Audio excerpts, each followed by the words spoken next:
Dream, dream, dream, dream, dream. Dream, dream, dream when I want you.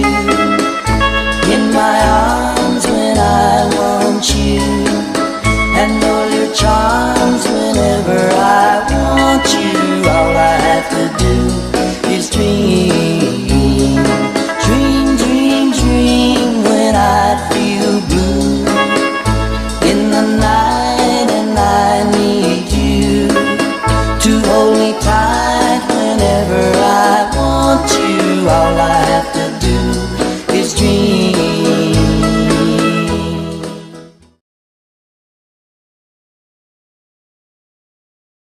From the high desert.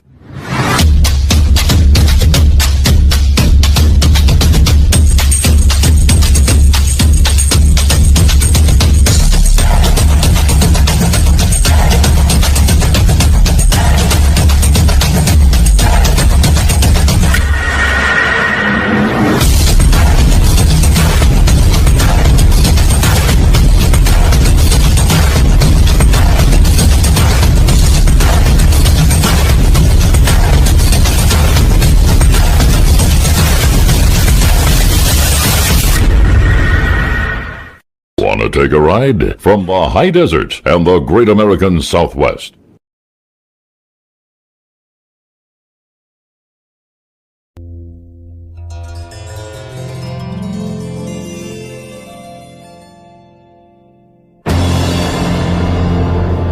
Be it sight, sound, smell or touch, there's something inside that we need so much.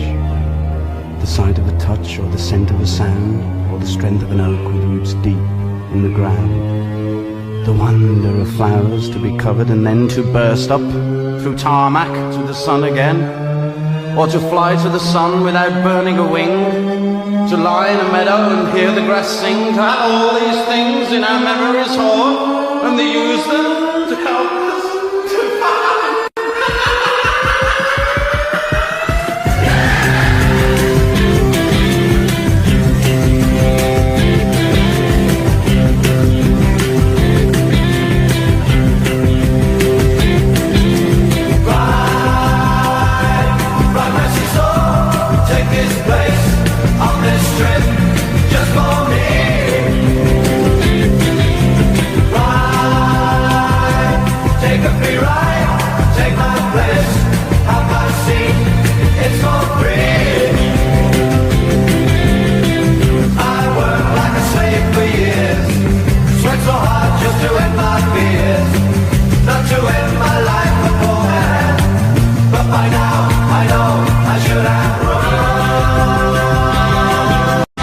Take a ride?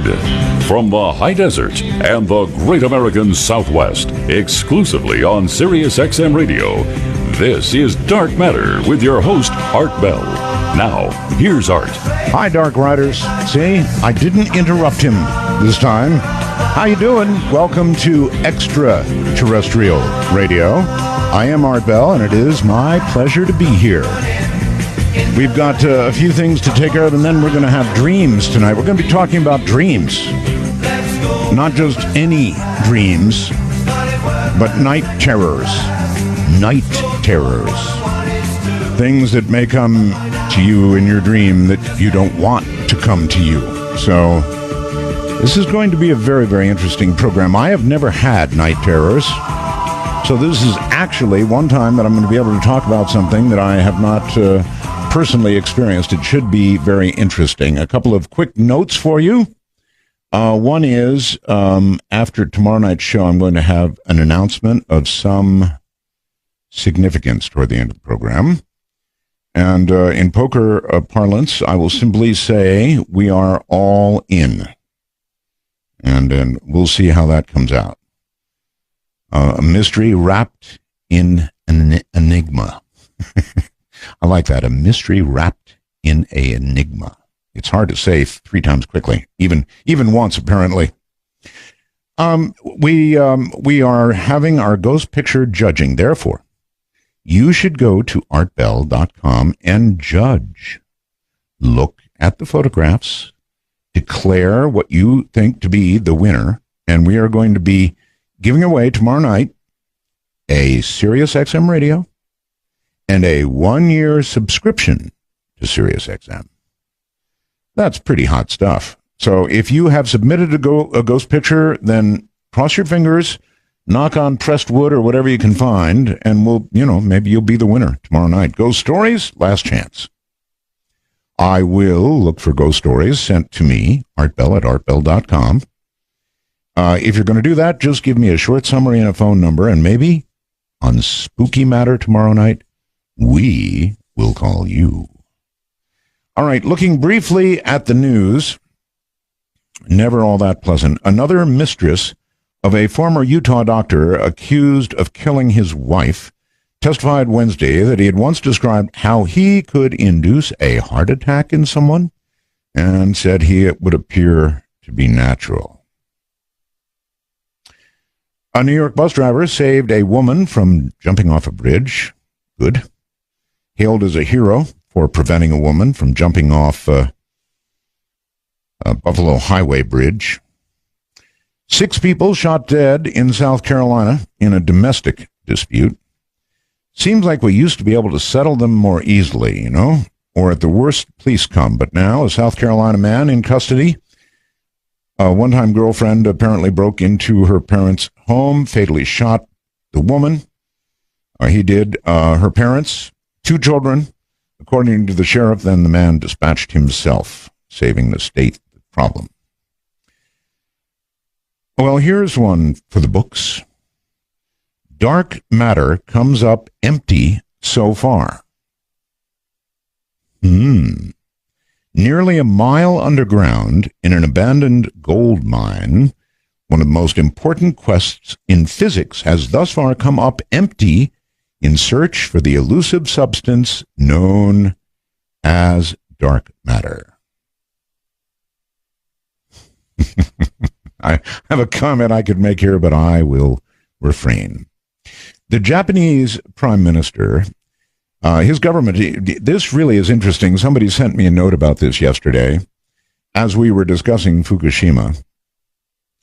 The Japanese government is planning a State Secrets Act. This is very interesting.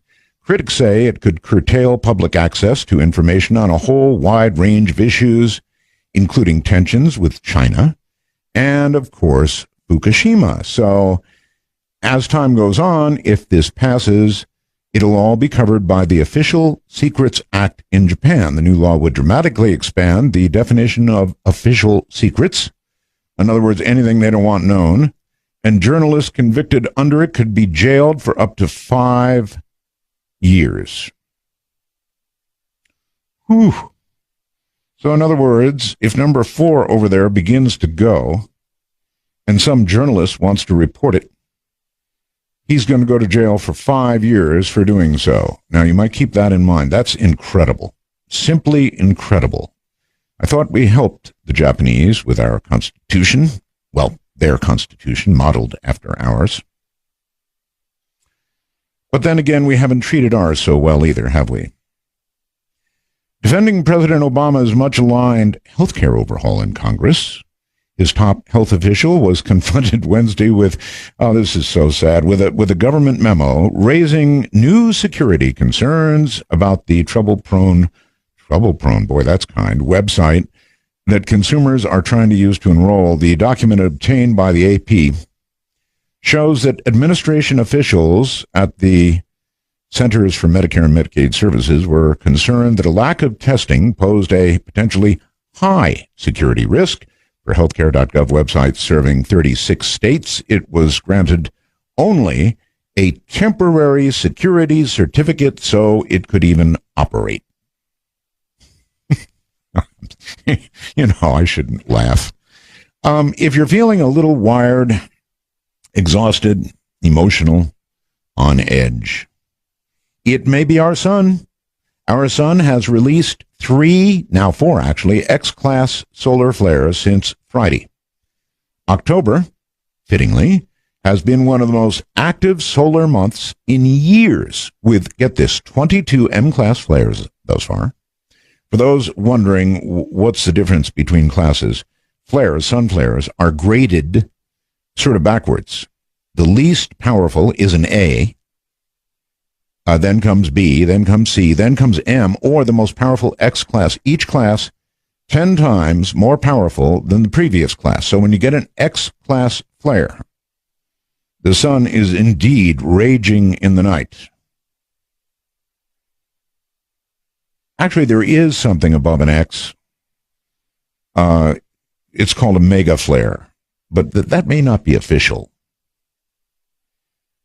And then there's this. I'm hearing a lot about it, so I thought I would pass it on to you. Nationwide electric power failure is realistically dramatized in a coming National Geographic television docudrama. But it is also being televised, which to the whole country, and it will be synchronized to immediately precede a U.S. government national power blackout drill. Now, I have no idea what we're going to do. Are they going to turn off the power for everybody? Anyway, this planned coincidence shows that the National Geographic Television is emotionally amplifying an apocalyptic government prophecy by Janet Napolitano, Director of Homeland Security, who said that, and this is an apparent quote, a massive cyber attack and a natural disaster, the likes of which never have been seen before, are coming, end quote. That's from ABC News. Let me read that again. A massive cyber attack and a natural disaster, the likes of which have never been seen before, are coming. Says here, it's a quote from ABC News. Something indeed to think about, wouldn't you say? So I wonder if they're going to turn off the power, or if you're all supposed to volunteer and run out and throw the master switch and cut your own power off and suffer for a while. In other words, be a volunteer. If you're listening to this show right now on a computer, sitting on a desk somewhere, and you are chained to it, well, I have an answer for you. You don't have to be. There is the CC Radio FM Transmitter 2. And here's the way it works. You order one, and what? You're out only $49.95. It arrives. It's small enough to hold in your hand. It is an actual FM broadcast transmitter. So you plug your computer into this little guy, and it then broadcasts to all the FM radios in your house. Now, you, of course, have to be careful not to add any wire onto the antenna to make the range longer, or look on the internet for such things, because it comes all set to go. It has an adjustable input level, so, you can adjust it just the right volume. But, it's so cool. Then you can go anywhere in the house. You can listen to the show. All this for $49.95. And it works with anything you plug into it with audio. For example, you could plug your iPhone into it, or its equivalent, play all your music through the FM radio. Pretty cool, huh? Or you could run your own show. The number to call to order one now for just $49.95 is 800-522-8863. That's 800-522-8863. All right, coming up in a moment, featured on A&E, VH1, the Reverend Dr. Nicole and the Reverend Dr. Michael Sebastian, M.A., ABD, a.k.a. The Dream Team, are co-founders of The Dream Team, Celebrity Life Coaching, creators of the Trust Yourself system and the Trust Yourself therapy.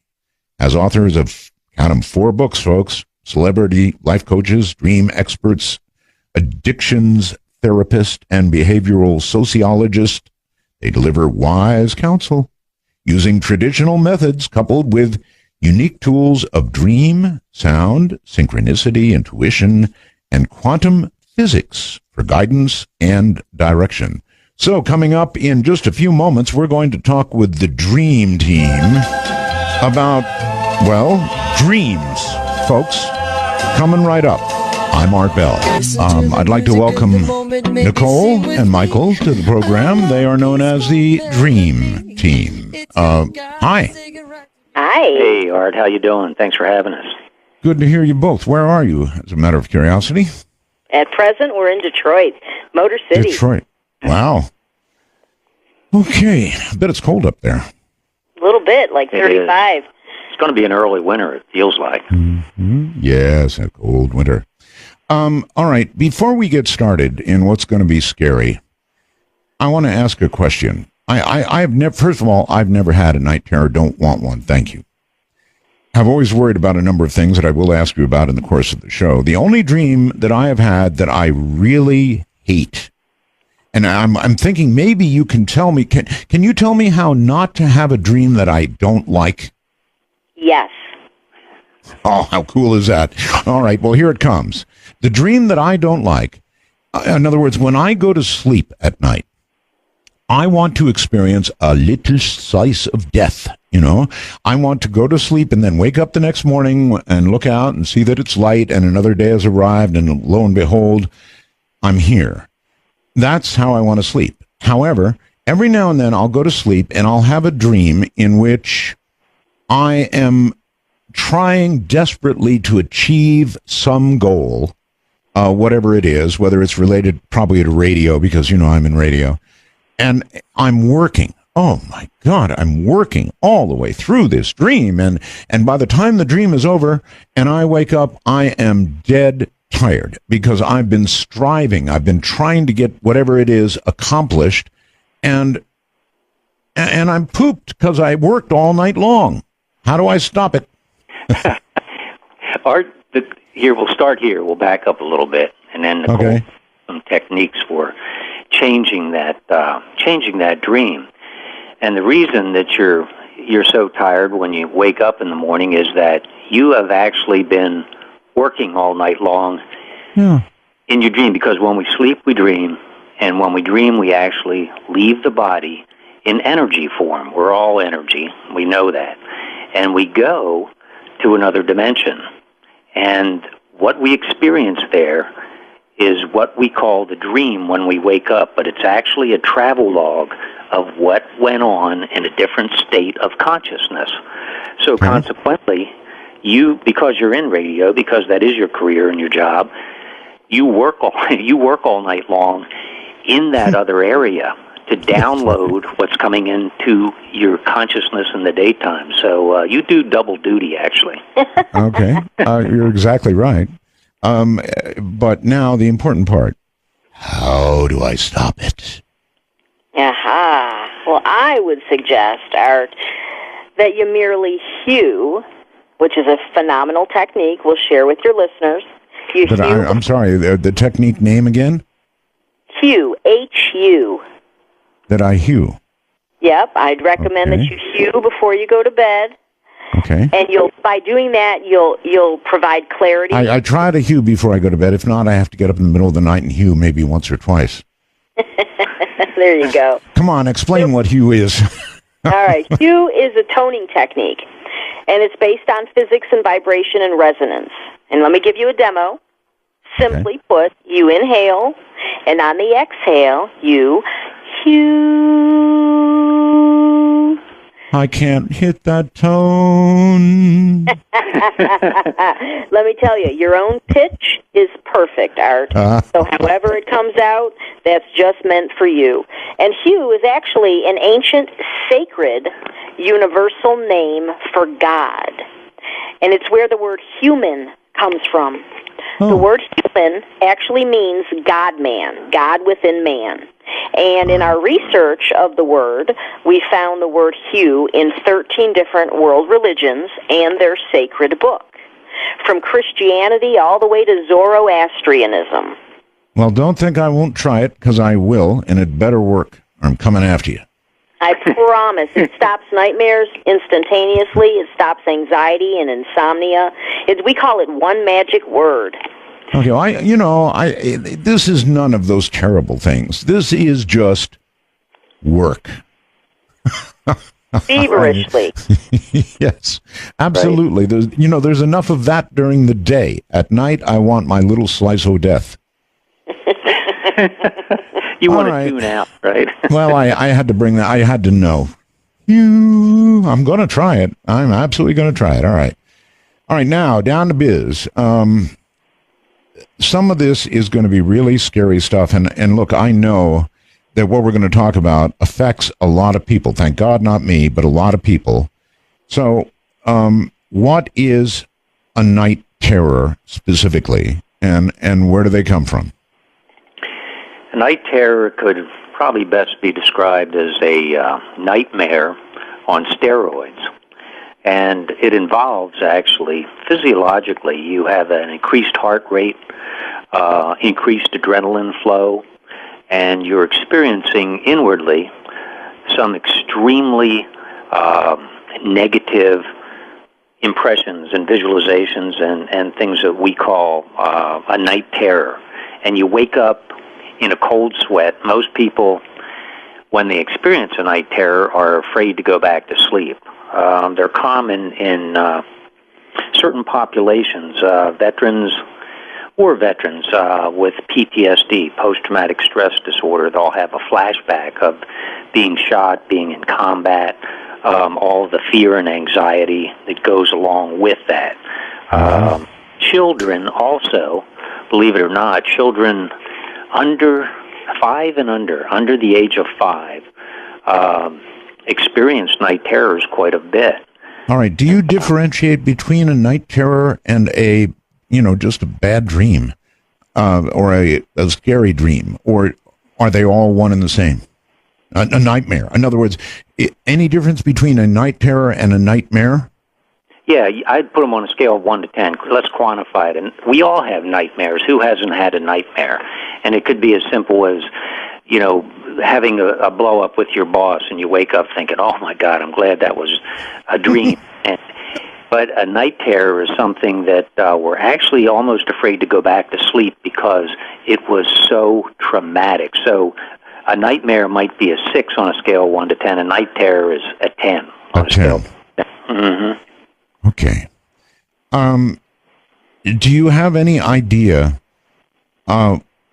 what causes a night terror? Something so dramatically, maybe it's like sun flares 10 times worse as you go up the scale. So that would make a night terror really awful, horrible. Mm-hmm. Any idea what causes them? Actually, whatever is in our state of consciousness is what we experience inwardly and outwardly. So we are actually the creator of the night terror, unfortunately.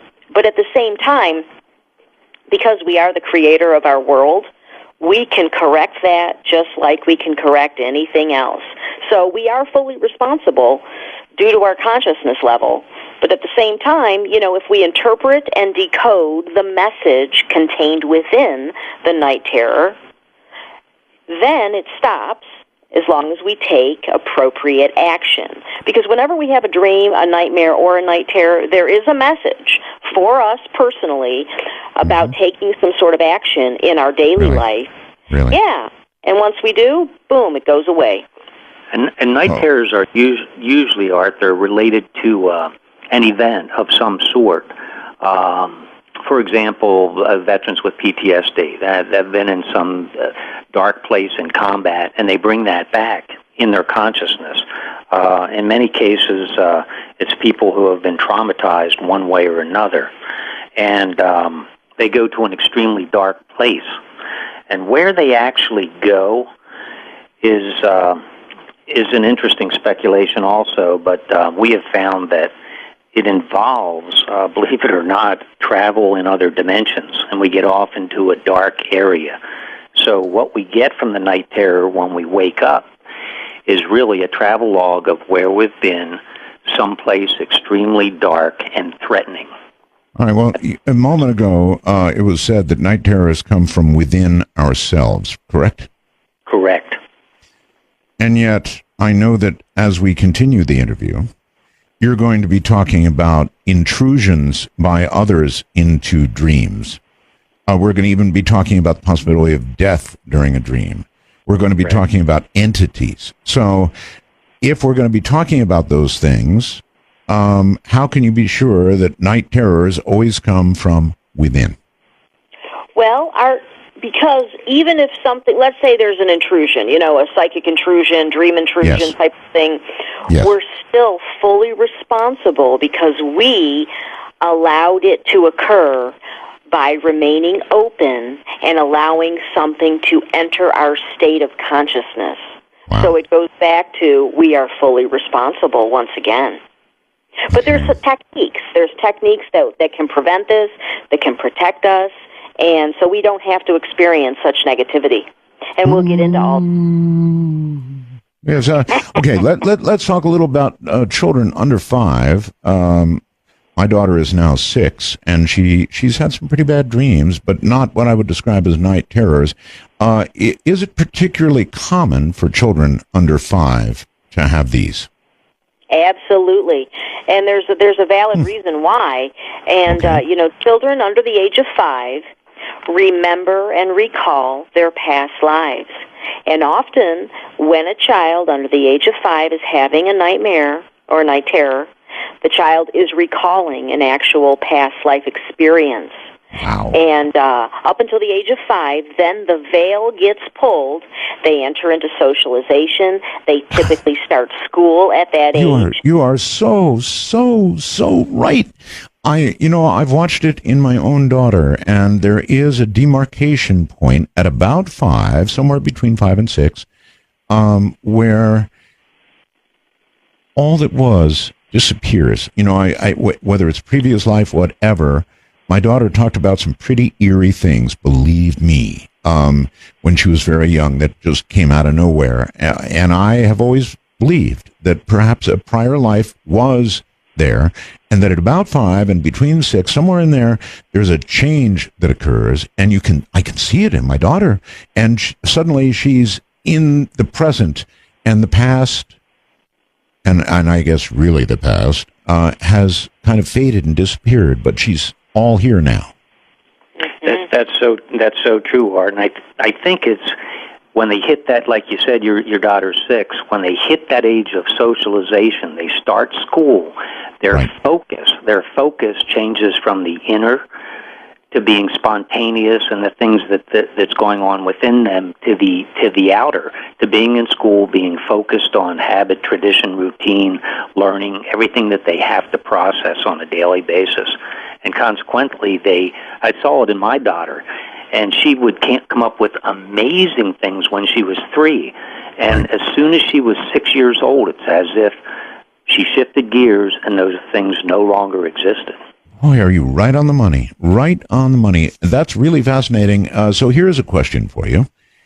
If we were to discover a feral human being, that is to say a human being perhaps in their 20s, that had never been socialized at all, lived in the woods, there actually have been such people, would we find that the absolute lack of socialization had allowed them to remain able to remember what was?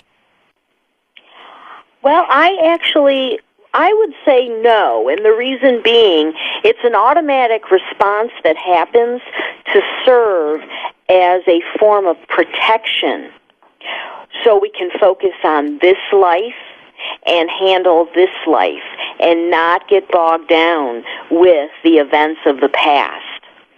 And I think it's an automatic response, just like we all have a dream sensor that jumbles the dream symbology, and that's within all of us. And so these things take over naturally. So I think, while they would still, not be socialized, the memories would still fade. In other words, it's probably like an automatic mechanism that kicks in as a circuit breaker so we can focus on growth within this life or dimension as opposed to the things we know and have seen earlier on when we're 2, 3, and 4 from past lives that would really act as baggage and keep us from evolving here. You're aware, I'm sure, both of you, that even as an adult, it is been said to be possible to hypnotize somebody and to regress them all the way back to their own birth, and then occasionally into another life. Are you aware of that? Yes. Yes. Mm-hmm. You believe it? Yes. But I believe it's very messy, and I do not recommend it, because no matter how highly trained an individual is, they lack the full spectrum of spiritual knowledge to handle that appropriately. And what it's called is leaving tracks. And so when someone does hypnotize, an individual, they typically leave tracks, remnants of their own consciousness within another. And it's a disservice. So it's a real touchy area. I don't recommend it, but everyone has free will, Art. Well, there are doctors who have taken people back and then asked specific questions about that person's prior life, received specific answers, checked them out, found them to be right. That's pretty strange stuff, no doubt about it. So, but it kind of goes along with what you were saying about somebody prior to the age of 5 having these memories. It's really weird. Right. And you know what, Art? You can actually program a dream. If someone wants to know what a past life may have been for themselves, or if they want to even know if reincarnation is valid, they can actually program a dream and ask the question, is our past lives real? Is reincarnation valid? Before they go to sleep, and they will be given an answer of pure truth when they wake up. Additionally, they can ask and program a dream, show me one of my past lives, and they'll be given a dream, a past life dream. So people, we're all about trust yourself. We're all about taking the bull by the horns and handling things personally. Total self-responsibility and reliability, which breeds empowerment and full knowingness. And through certain techniques, that is the result. And that's the angle that Michael and I come from, because we like to empower people. We like, them to experience their fullness in every area, if you will. Okay. I've got a friend, Dr. Albert Taylor. You probably know that name, don't you? No, actually, I don't. No, I'm not. No, I'm not familiar. Well, he wrote a book called Soul Traveler. Oh, okay. And it is instruction on how to actually leave your body, go and visit the location of your choice, obtain, visual or audio proof of where you were, come back and prove to yourself that you actually were in this place you flew to. Do you think that's possible, to leave your body and to actually go where you want? Yes. As a matter of fact, Art, and then I'll throw it over to Michael, every night when we sleep, we dream. When we dream, we leave the body in energy form. So actually, we experience that. All people experience that on a nightly basis. And even St. Paul spoke of it in the Bible. He spoke of dying daily. And that's exactly, one of the references there. You sleep, you dream, you leave the body in energy form, and you travel. And you can do it through meditation. You don't necessarily have to be asleep. And the Hue technique, Art, is one phenomenal technique that someone can do if they wish to experiment with soul travel. And it's like Taylor says, and we can do that through contemplation or meditation on a daily basis. And like Nicole said, we do it every night when we dream, but you can sit down, clear your mind, and then you leave the body, which is really called soul travel, and we go places. Where do we go? Okay. We go to astral planes and other dimensions, and we bring those experiences back in full cognition, and then we have experience of where we've been. Then we know it, know it in the Gnostic sense, like to know, the Greek to know. So then we have that proof, because people can tell us about it. I can read it from a book, but I think, well, soul travel, does it exist? Is it real? Have I experienced it? Not unless I've actually done it. But once we do it, we go, now I see. Okay. All right. Here is where you and Dr. Taylor are going to radically depart from each other. I was so fascinated with the concept of soul travel that I consistently asked Dr. Taylor, is there anything that can go wrong? In other words, can there be an intrusion? Can you get into trouble? Can you possibly even die? Can somebody get to you? All these questions I pummeled him with, and he said, oh, well, he was like a nuclear expert I had on. Everything was okay. No, don't worry. At the very first sign of any problem whatsoever, you will snap right back to your body, and there is no danger of anything ever happening to you. And I always questioned that with him. Was I right to question that? Yeah, yes, absolutely. Art, intuitively, you knew the truth. It's always trust yourself. You are right on the money. And, yes, we radically differ in that area. But by using the Hue technique, because it's such a high vibration at a physics level, as well as a sacred name for God, by using the Hue, it provides automatic protection and invocation of your own spiritual guides. So you're automatically protected. But can you get into trouble when you are out of the body and traveling in other dimensions? Absolutely. There are things out there that can freeze the soul, literally, that are so dark. Just like wait a minute. Stop at that phrase right there. Freeze the soul. Freeze the soul. That's what I'm going to remember. Okay. Freeze the soul. All right, explain that, please.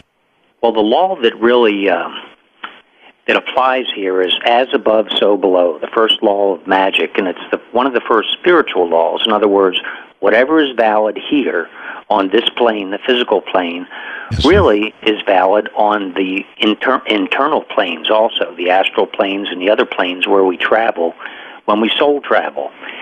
So consequently, if there are dark forces here, if there are criminals here, if there are people who would sometimes intend us harm, which there are also those things on the other planes. Many people I've run into who speak of this subject, they go, oh, it's all light and love on the other planes. Well, that's not really the case. That's not what we've found in our research in soul traveling. So we're here to, at least give your listeners some technique and some protection that they can take with them when they do their soul traveling.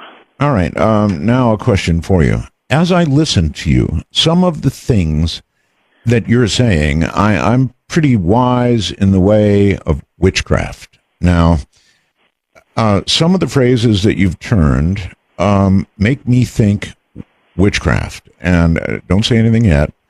I've interviewed many a witch, many a really good witch, actually, Evelyn Paglini, people like that. And some of your phrases almost seem to touch on the edge of what I would hear from a practicing witch. Any comments? None from me. Any comments you want to admit? I'll let Michael talk in a minute. It's nothing that I've even read up upon, Art. So wouldn't know anything about it, huh? Michael's done a lot of reading, Madame Blavatsky and this and that. So, so I'm going to give him the floor now because he was... Okay, Michael, it's all yours. You go ahead, honey. Go ahead, honey. You know what? Here's a good place to take a break. Let's take a break, and we'll be back with the Dream Team, Nicole and Michael. It's like stumbling into the middle of a dream. Hey, everybody, I'm Art Bell, and this is Dark Matter, Raging in the Night. Hi, everybody. We've got the Dream Team with us, Nicole and Michael, and I was giving them a little time to think about how they wanted to answer this. So, honey, you do a lot of reading. What do you have to say? The forces of darkness. Actually, I'd go to a little bit of quantum probably, and that is at the quantum level, we know that really all there is packets of light and vibration when you get to 0 point. And that when we use those forces, there really is no darkness per se. Darkness is defined as lesser light, even in a black hole. there is always light. But when we manipulate those forces for our own self-aggrandizement, to influence other people for our benefit and not the whole, that really is defined as black magic. And there's a lot of that, as you well know, here that we deal with. And many people engage in it unintentionally. They don't even know what they're doing, but they're doing it through hatred, revenge, resentment, and those electromagnetic fields go out towards other people, and they begin to influence us, and they influence the consciousness of everyone because of, you could say, quantum entanglement. So that's a form of black magic that we have to deal with. All this you would say then that you have read a bit about witchcraft. Yes. I knew it. Okay, good. Excellent. I am fascinated by witchcraft, actually, and I don't know that I'm a believer, but I'm sure not a disbeliever, and I think these things can be manipulated. These things that you describe can be done, and I respect the practitioners of it greatly, because I realize the consequences of failing to do so. Exactly. Yes, okay. You.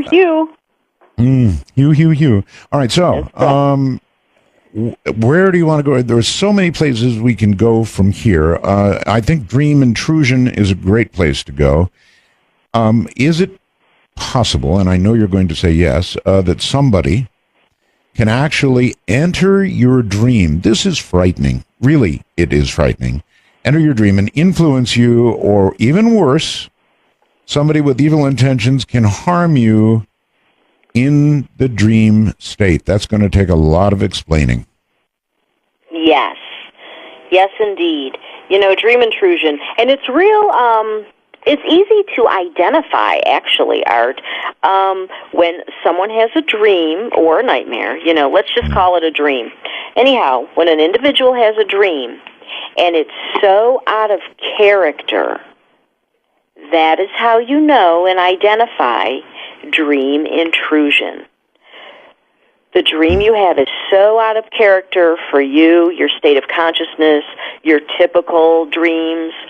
That's how you know. Maybe, you're in the dream and all of a sudden, you're having sex with your boss in the dream state, and it's something, that would never enter your mind. It has never entered your mind, and it's something so out of character. That's how you know dream intrusion has occurred. Jeremy, I promise you, I've never thought of it.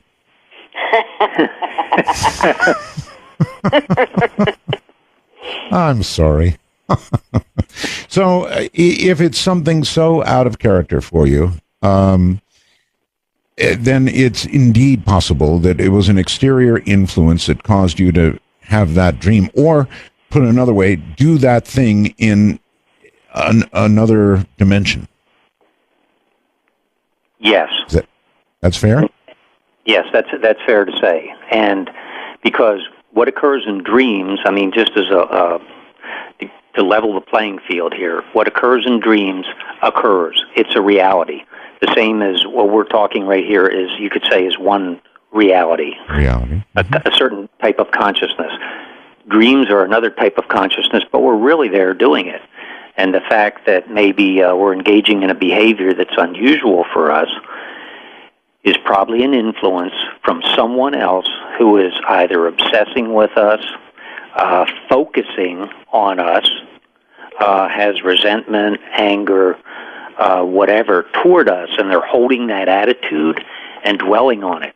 That attitude or electromagnetic field comes into our dreams, and at that point, it takes shape, and consequently, we experience it as something rather bizarre that we would rather not do. And that's how we identify usually dream intrusions.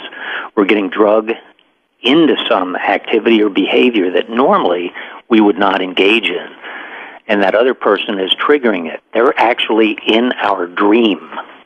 But once again, I have to point out that we are fully responsible. for allowing such an event to occur. And we must keep our auric field sealed tightly and practice divine love. Oh, wait. How does one seal one's auric field? Oh, by the hue. Just hue, and it handles it. Boy, this hue really covers a lot of territory. I promise, our one magic word for real. Yeah, it does the trick. As a vibration, our auric field is an electromagnetic field, as you know. And we get, unfortunately, we get a weakened auric field, or we get holes punched in our auric field, having to do with the influences of our daily life. What would punch a hole in an auric field? Being too close to EMFs, electromagnetic fields. Sitting at a computer 8 hours a day, you can bet you have a weakened auric field. Sitting in front of if that's true, then my auric field looks like a screen door. I mean, I'm a ham radio operator. I run high power equipment. I've got now I've got 3 computers in front of me, 2 computers in front, 1 to the side. I've got a little radio I talk to my friends on right there. In other words, I've got electromagnetic fields galore. See, that's a sign or a synchronicity right there. We're talking to you right now, so you can plug the holes in that auric field of yours with the hue technique. Yeah, that's a prescription for you, Art. 3 hues and call us in the morning. 3 hues and call us in the morning. That's great. So you really believe that electromagnetic fields influence and or drive holes into your aura? Absolutely, and cause great disease. The word disease actually stems from dis-ease, and once again, we're responsible, for the things that occur in our world and our state of consciousness. And, even narcotics, drugs, alcohol, cigarettes, all those things influence, weaken the auric field. And, listen, I've switched to the new e-cigarette. Is that a problem too? That's a thought. Well, it is a vapor. And that's all it is, though. It's just a vapor. I'd say it's the step-down version, Art. We aim for progress, not perfection. There you go. All right. I'll accept that. Mm-hmm. I knew smoking was bad on so many levels, but not this one. So actually, drugs, alcohol, smoking, all these things that affect you in a physical way also affect you in a spiritual way. Spiritual way, yes. That's fair, sure. It really hits your astral body, and your astral body is a little bit finer, more subtle body than the physical body, and it hits the astral body and causes it to be susceptible to, like Nicole said, then you're open to disease, you're open to people coming into your dreams, psychic attacks, that sort of thing that normally you would be protected against in your state of consciousness, because it's a violation of a spiritual law to enter someone else's state of consciousness without their approval. If someone invites you in, it's something else. But if you enter as a practitioner of some sort to influence people for your own benefit without their knowledge or approval, then you violated a spiritual law. Then you're a practitioner of black magic or witchcraft. I really like what Nicole said. Dis-ease, disease, dis-ease. In other words, if you're not at ease, you are at risk of disease. Absolutely, Art. And it comes in so many ways. I mean, I'm also a nutrition counselor and a fitness trainer, so we work in the wellness field, and have for many years with clients and whatnot, and we've seen it over and over. And everything's really connected, as Michael keeps mentioning, quantum entanglement, and it's so true. You've got your physical body, you've got your astral body, and actually your causal and your mental and your soul. I mean, we really operate with 5 bodies simultaneously, and all these bodies or states of consciousness, become affected, and it's all It depends on how we live our life every day. You know, the things we put in our body nutritionally, the type of exercise we get, if we meditate or practice, you know, some sort of spiritual path, the types of thoughts that we hold, and the things that we hold in our heart. And intention has everything to do with it, on top of it. Oh, I'm really big on intention. Believe me, I'm big on intention. And we need to talk about that. But the second part of this thing that we were talking about is, can someone with evil intentions harm you in the dream state? And I want to ask about that. Is it a witch? Is it somebody in the black arts who would do you this harm? In other words, do they have to be in that state to get to you? Somebody who is a witch or able to dabble in the black arts, is that what it's going to take? Or can somebody who is a simple soul traveler but happens to at the moment hate your guts able to do you harm in a dream state? Bingo. Anybody, Joe Blow. They could just have an obsession with you, a fantasy about you. They could also loathe you, be in love with you.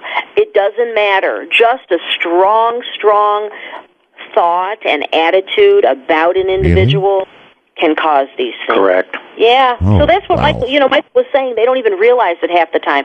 People don't even know they're practicing black magic art, and they just are, and incurring all kinds of karma. Oh, my. That's very disturbing.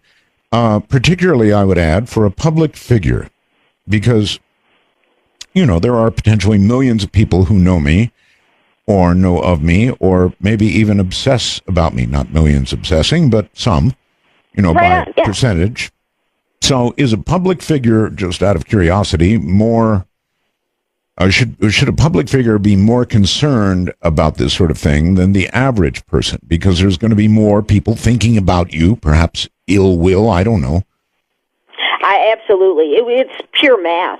You know, more people are aware of you, more people have an opinion about you. So it's pure math, and absolutely that is the case. That's why public figures, if you'll just, you kind of notice in general, as a generalization, public figures have more... They pull more heat, is one way of saying it. That's because so many people are aware of them, are focusing on them with all kinds of negative thoughts, and they do impact, like Nicole said, our different bodies. So, you know, the old saying, keep a low profile, keep it on the down low. There's a reason for that, because you don't want to pull that. You got the secret. Cue it up, Art. Get your cue on. So this could be done, you're suggesting, unintentionally. I mean, if somebody is just obsessing on you, and so they could, without even knowing it, cause you horrible stress in the night. Yes. And they that show is up. really troubling. Yes. It's just really troubling. I'm sorry. You know, but hey, I think it's better to know than not know. Wouldn't you agree? Can I think about it? Because now that you know, you can take... Now that I know, how can I ever get it out of my head? That's right. You know. Ignorance is bliss at some point. Boy. Okay. So all of that can happen, and it can happen unintentionally, and that brings us to an astral entity. Now, and to me, an astral entity sounds different than somebody unintentionally doing something to you, somebody soul traveling, or any of the rest of that. An astral entity, or the name, to me, would imply an entity that is not, or was not, or never has been a human being, and lives in another dimension and is not at all human. Would that be right or wrong? Yeah, go ahead, Michael. Yeah, it would be. It's yes and no. It would be right in the sense that in this case, talking about it would be an entity that does not have a physical body here, and we call that an astral entity. Although we all have astral bodies, when we're physically incarnated, we also have an astral body, and we need one. We all need one, or we couldn't be here. But at the same time, an astral entity is usually someone who was here before and died, or as we say, translated, because you just translate the energy, and they're living in the astral plane, and they're wanting to get back. And I think Nicole's got a good story for you. Oh, do I ever? Oh, my. And this is like present-oriented story I'm going to share with you and your listeners right now. Well, it's the night before Halloween, right? That's right. Yeah. Devil's So go ahead. Okay, here we go. Additionally, what is an entity? Really, it's what people call a ghost. We don't use that word. We call it an entity. It's a more neutral term, and that's how we view it. But really, we're talking about ghosts, all the same. Here we go. Okay. So this was just 2 days ago in working with a client and her child and nightmares. And she said, before anything, I got to tell you, Nicole, my daughter is frightened. She sees this little girl in the house that looks like a zombie, that has on a dirty dress, messy hair. She wants to play with her. And my little girl is so terrified, who's 3.5, by the way, she will not sleep in her room. She will not go in her room, and she doesn't even want to go to sleep. So we're up all night now, and this is as of like the past 2 weeks. And so I immediately asked her the question. I said, have you done anything lately?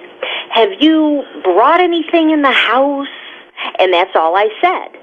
What I was thinking was tarot cards, Ouija board, psychic, medium, etc. But I didn't say those things. I was thinking. And she says, oh my gosh.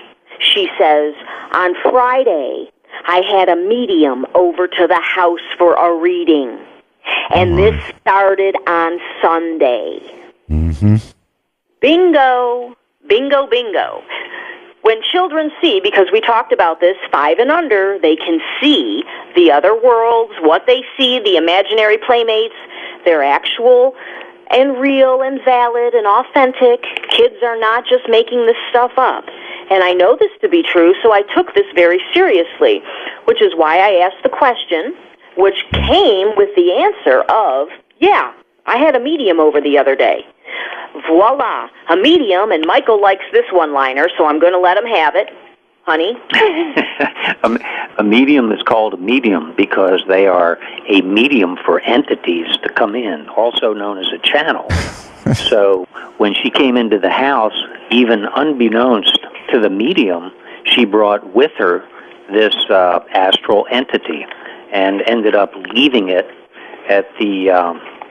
At the house with the little girl. And so this is kind of like getting on your computer and going to a website, and your browser says, we're trying to protect you from this website. We suggest you don't click. And so instead you just click, and then you get a message on the screen that says, to get your computer back, you'll have to send $700 to the following address. Absolutely. Now, the good news are, okay, so we had that session it was like very early, in the morning. And so I gave her some techniques, and then her and her daughter went home. The techniques were this. Hew up the house. Literally, hew it up because it clears all the vibrations out. Secondly, do an invocation of anything that is not of the light must leave. By your command, it has to. Then I suggested wrapping herself, her daughter, and her home in white light. Lastly, I recommended wrapping herself, her daughter, and the home in reverse mirrors. Anything that comes... Wait. Reverse mirrors. Yes, stop right there and explain reverse mirrors. Reverse mirrors. If you wrap yourself in reverse mirrors, meaning the mirrors are surrounding you but facing outward, anything that comes to you bounces off the mirror and goes back to the sender. Okay. So this is all done. This is all done mentally. I understand the concept of wrapping oneself in white light. The mirrors. I was actually picturing mirrors, but again, it's a mental thing that you draw, right? Absolutely. Okay. And the hue can be done silently, and it's just as effective. But yeah, outwardly, the hue, and then the 3 other techniques: the invocation, the white light, and the mirrors. And so, I suggested those techniques, invited her to try them, to use them. She went home, and that night, Art, the child was at home, sleeping in her own room, in her bed, alone, peacefully. You know, once The again, same you night. two, some of what you're saying really has echoes of The Craft. I'll be kind this time. We'll just say The Craft. Yeah. But some of these protections, the mirrors, the white light, it all is, it's kind of part of The Craft, right? Well, we just see it as tools of Holy Spirit, to be honest with you. That's what we call it. That's how we refer to it. If it happens to correlate, then I guess those witches are pretty up on some good tools. Oh, they are. They You know are. what I'm saying? I do. Yep. Listen, one of the witches I talk to is a warrior, a spiritual warrior. And so she knows, believe me, about these things and much more things that can be done to people that would curl your hair. So, Yes. yeah. So you know what I said to the client? I said, if you got to do these things, really, you can be your own psychic. You can be your own medium. You don't need John Edwards. If you use the Trust Yourself system, dream signs and intuition, coupled with the hue, you can have all the answers you want. You can see your future, et cetera, et cetera. And, she has our books and stuff, and so that's all cool. So she's got the techniques. I said, but if you got to do it, I said, go to McDonald's. Keep it out of the house, Keep it out of the house. And, I'm sorry. I really like a lot of what you've said, and it really actually makes sense to me. Even the mirrors, it absolutely makes sense. And frankly, it's part of witchcraft. In other words, being able to deflect or reflect back on somebody else. There's also a very, very big karmic issue here. If you intentionally try to harm somebody, I would bet you two would say, you know what? That kind of thing can boomerang on you, right? Exactly. It's going to bounce. It's going to bounce right back on you. In other words, you're going to get the retribution, but you're going to pay for it, which is called karma. So the craft uses the same things that we're talking about because they're probably more aware. Well, they are than most people out there, and there's offensive and defensive tools. At the spiritual level, when we go inward to those other dimensions where we are in jeopardy, there are things we can use to protect ourselves, and some of them are neutral defensive tools like the reverse mirrors, wrapping ourselves in white light, and the hue, and we're protected at that point. I mean, you can take it a step further, the craft would say, and you can take not to go too far down this road because I don't want to put it out there, but you can create a causation ball. A causation ball you've seen in the movies where it's like a ball of light and they got it in their hand. And some of the movies like with Thor and those different Mythological? Yeah, mythological. And they get a ball of white light and they let it build. And then wherever you focus is where it shoots out to. And it hits the person pretty hard, enough to knock them into their last life. Well, at that point we pay for that Power. For that power that we've just used, but at the same time we've abused because we've done harm to somebody. Whereas if it bounces back to them, they've done it to themselves, and they're going to get hit just as hard as they sent it. So there's the demarcation. Just so you two know, I was married to a wonderful woman who was a practitioner of the craft. So I'm pretty familiar with a lot of what you're talking about.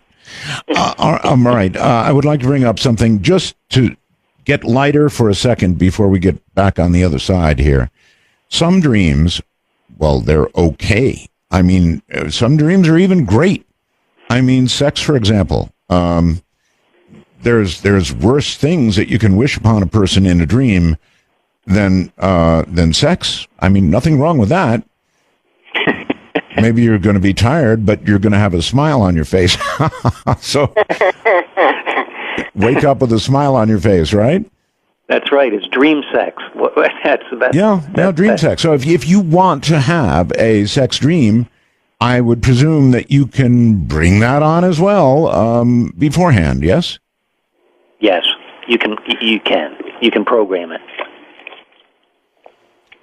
Meaning you could program the intent of your affections, and there she would be in your dream? Is that true? You could, yes. All you do is really drift off.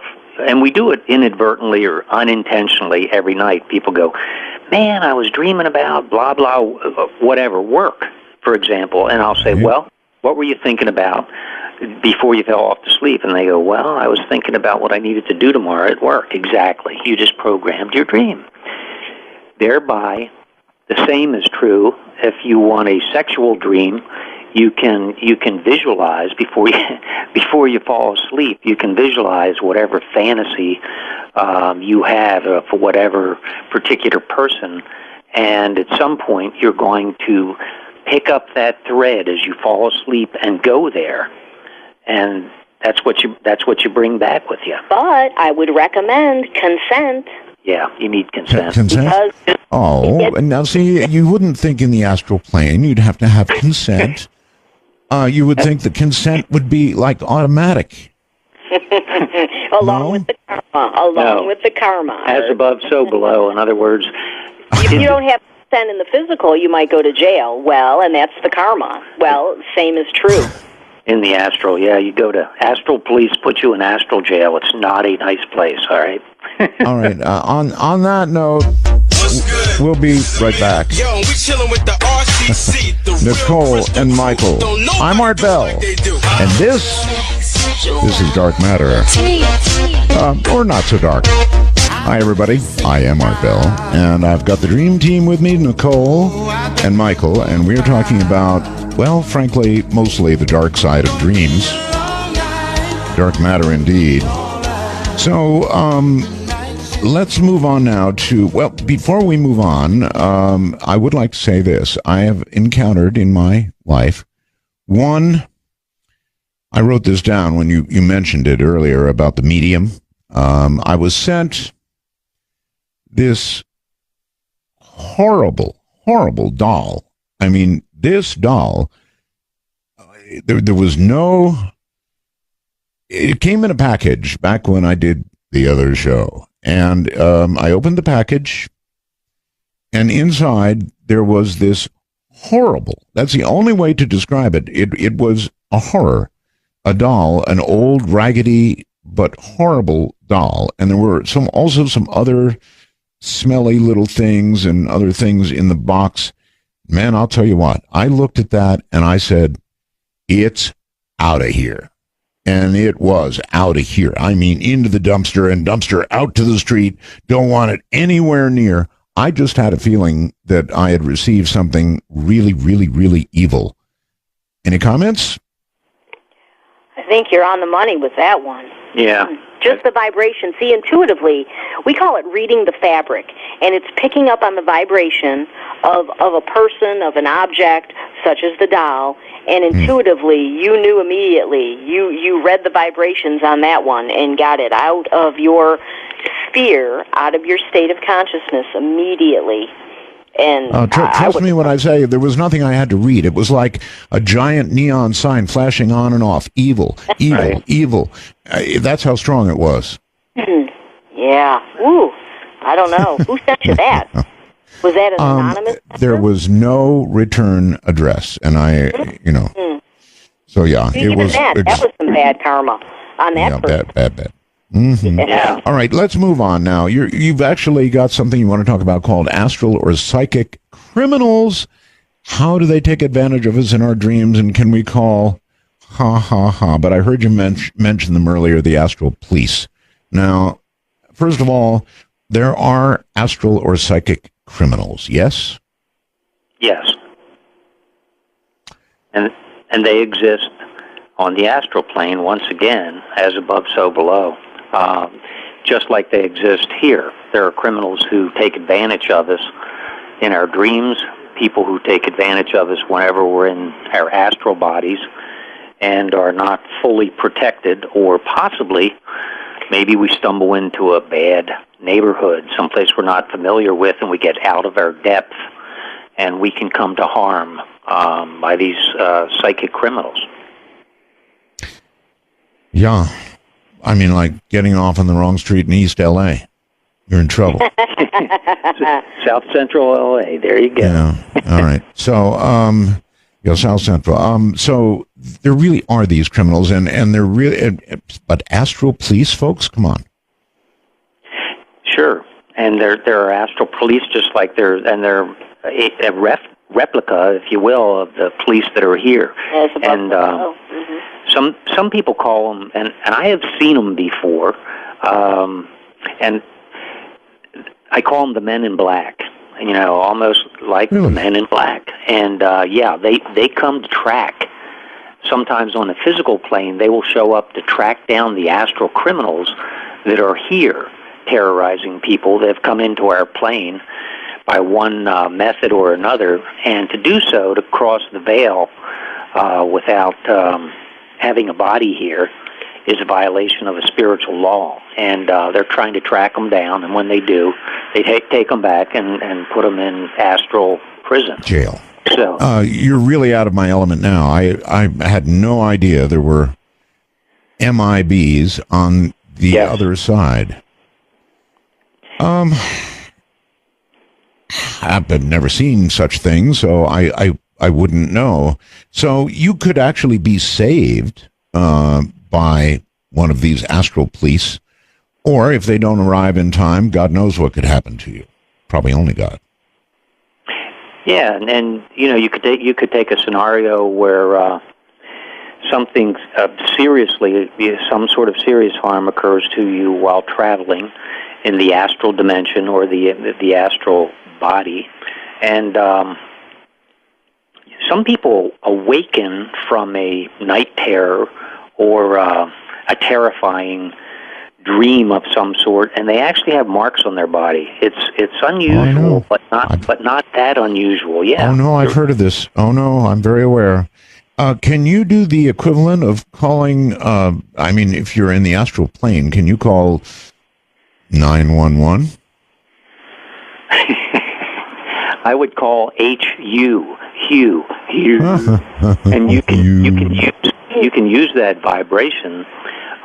Really, it's like changing the channel on your remote, because in a place of fear and darkness, it's on a frequency. Really, everything's a vibration or a frequency, as we know from quantum. That's all there is in all the universes.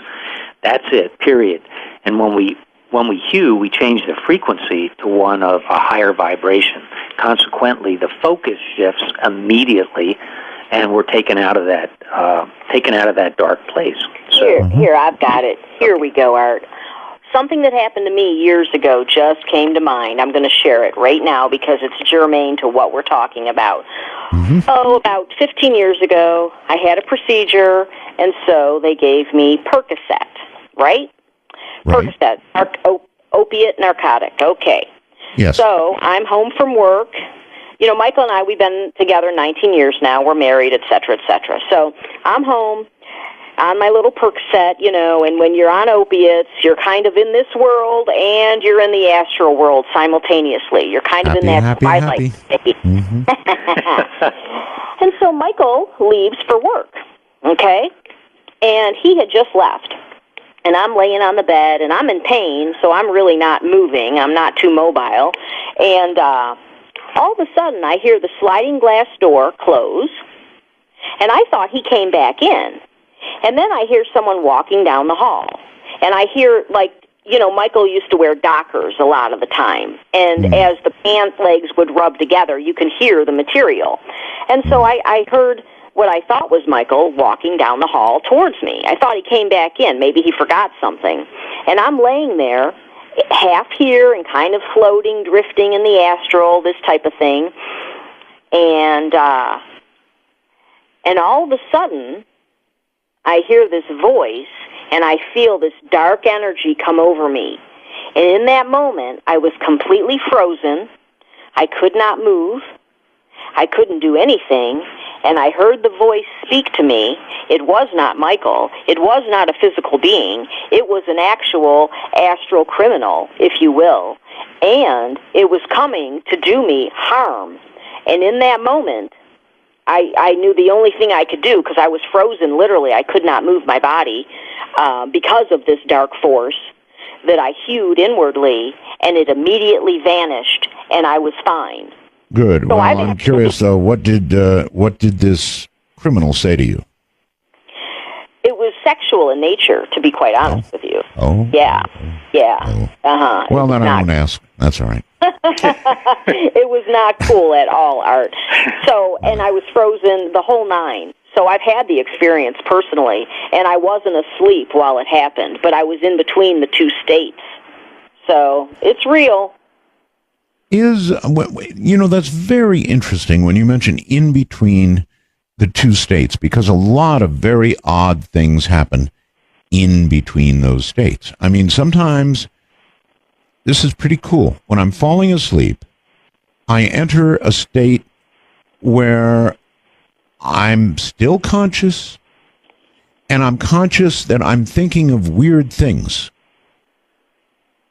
Does that make any sense to either one of you? And following that, I know that sleep is coming when I get to that state where I'm thinking of these odd fantasy, and I'm not talking necessarily about sex, just right. fantasy type things, whatever it is. I'm actually so it's kind of like a lucid dream almost, but it's a state I reach just before sleep.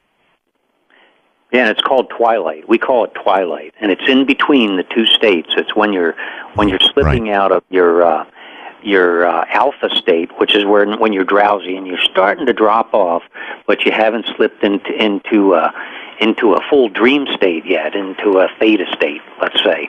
And if they were doing it on an EEG. However, it's a point of consciousness where we're really shifting gears in the consciousness or leaving the body. And at some point, we might notice also that we're picking up on strange new thoughts. This is the state at which a lot of geniuses, a lot of normal people get ideas from, musical downloads, new melodies, new tunes. You'll jot them down. Einstein was a good example. He'd sit there in his chair and he'd drop off.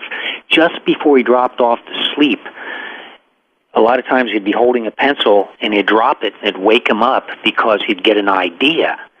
And he'd jot it down. And he contended, in his own words, he said, this is where a lot of my breakthrough ideas occurred, in that twilight sleep.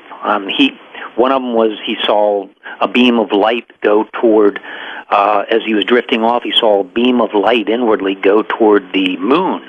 And when it got close to the moon, instead of the beam of light going straight, it started to bend around the gravitational field of the moon. He woke up and he thought, could that be? Maybe light doesn't go in a straight line. Maybe it actually bends around. And he jotted it down, and sure enough, when he invented the mathematics to work it out, it was valid, and that became his theory. And then when they tested it with lasers, they found that to be the case. All right, so I've got one for you guys. Absolute. I'm holding my hand up. I swear to God, this is the truth. My friend and I were trying to figure out how to get a signal from here in our little valley here in Trump over to Las Vegas, and to do it in a very different way than it's normally done. And it was a very complex question. We had been bantering about 2 or 3 days, many of us, about the problem. And I was intensely concentrating on it, had no idea what the answer was, went to sleep. And I'm telling you guys, at 2 o'clock in the morning, my eyes popped totally wide open, and I knew the answer. I immediately got out of bed, went to a piece of paper and diagrammed the whole thing out. And then, by God, the next morning I woke up, I looked at the diagram, and it was the answer. It was so... These things can happen. You can solve them in your sleep. And I'm not talking about twilight sleep, but sleep. My eyes popped open at 2 o'clock in the morning, and I had it, baby. It was in my head. I put it to paper, went back to bed. I think I did call somebody and make them angry and woke them up because I was so excited. But then went back to bed, and sure enough, it was the answer. Mm-hmm. That's where the maxim, just sleep on it, comes from, because we literally problem solve, get answers, get guidance, get solutions while we're sleeping. And there's proof, your own experience with it. And it's so cool. I mean, and that's why we just, we totally dig dreams, because there's such benefit. And I actually met Nicole many, many years ago. I met Nicole in a dream 5 full years before I ever laid eyes on her or met her in my daily reality, in my physical life. Wow. I had a dream, and I was teaching at a college in Texas at the time. Had a dream that was one of those lucid dreams, real clear. Woke up completely remembering the dream, and the girl in the dream was named Nicole. She was a stranger, and I jotted down the way she looked, her name, and we were in chemistry class together, which, indicates there's going to be chemistry. Fast forward 5 years, and who walks into my class? I'm teaching sociology. Who walks into my class but the dream girl, Nicole? And it changed my life. I mean, that's when I knew the validity of dreams, yeah. Mm-hmm. All right, here's another one for you, dream-related. I want the answer to this. I have for a long time. If we have even a very striking dream, unless we write it down, unless we make note of it in some way that, we can hold on to it, our dreams slip away really, really quickly. And while it was a very impactful dream, whatever it was, it can be gone in 10 minutes of getting up to get your coffee or whatever it is you're doing. It's gone. And all you can remember is, my God, I had this incredible dream last night, but I can't remember it. You got it. And it's because it occurred in a different state of consciousness. So when we wake up, now we're in the physical state of consciousness. And the whole key is to download the dream. And a really good technique is when you wake up, you lie still in bed, and you keep your eyes closed so you're still connected to that other state. You let the dream filter down to this state.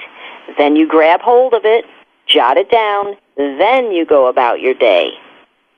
Otherwise, it's like smoke, Art. You're absolutely right. It's gone, and it's really gone. Good luck getting it back. All right.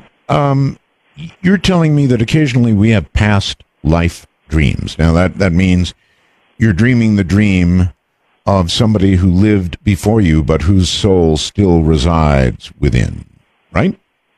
Eloquent, yes. Exactly.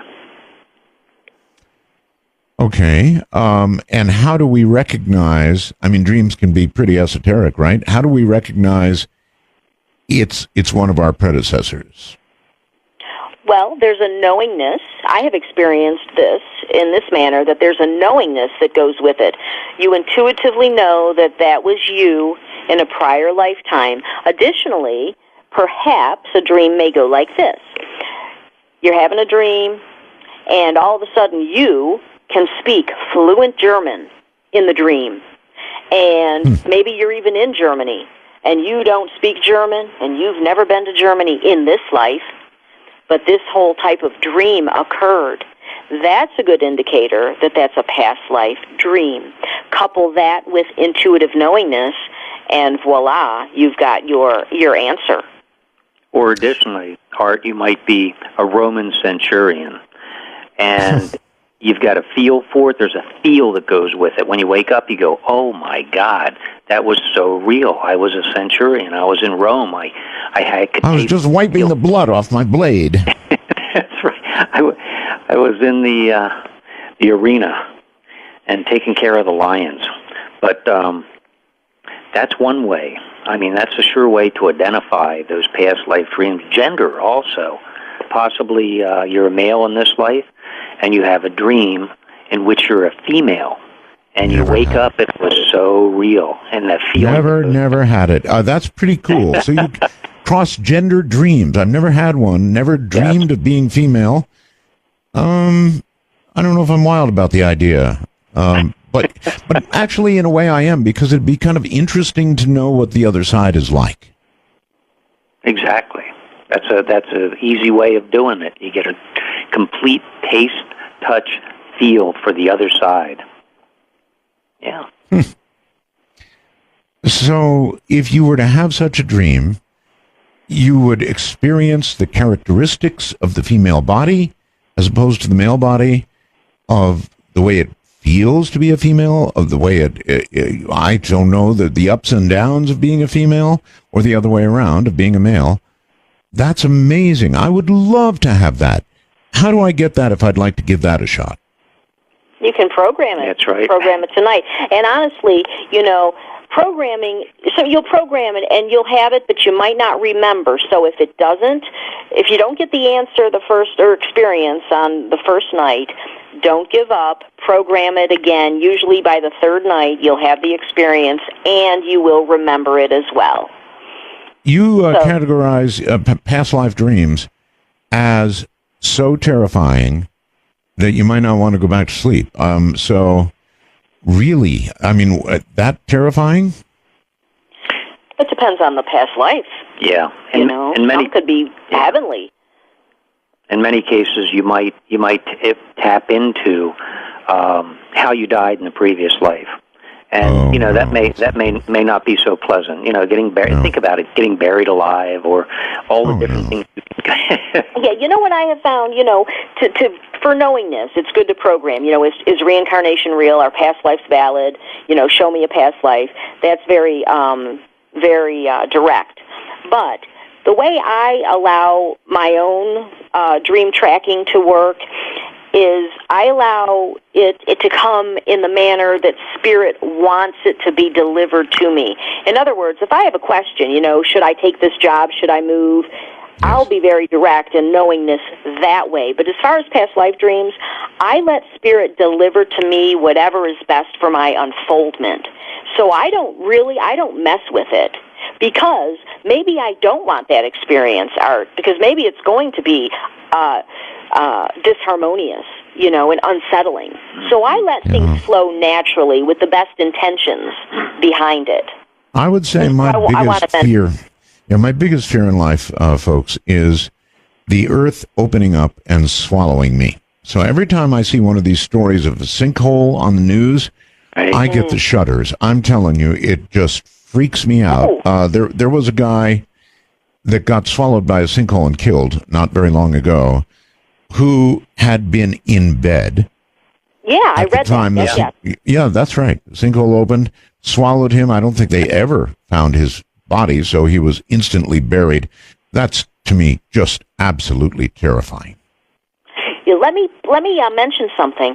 A good way to know if something is past life connected is this: if something is presented, whether it's an idea, a thought, an activity, or a person, and upon the thought of it or upon meeting the person, we have a strong affinity or a strong disdain for the thought, idea, activity, or person, and there's no apparent connection to this life, it is past life related, and that is a surefire way of knowing. So your fear of being swallowed by the earth is probably connected to a past life incarnation and how you died in that lifetime.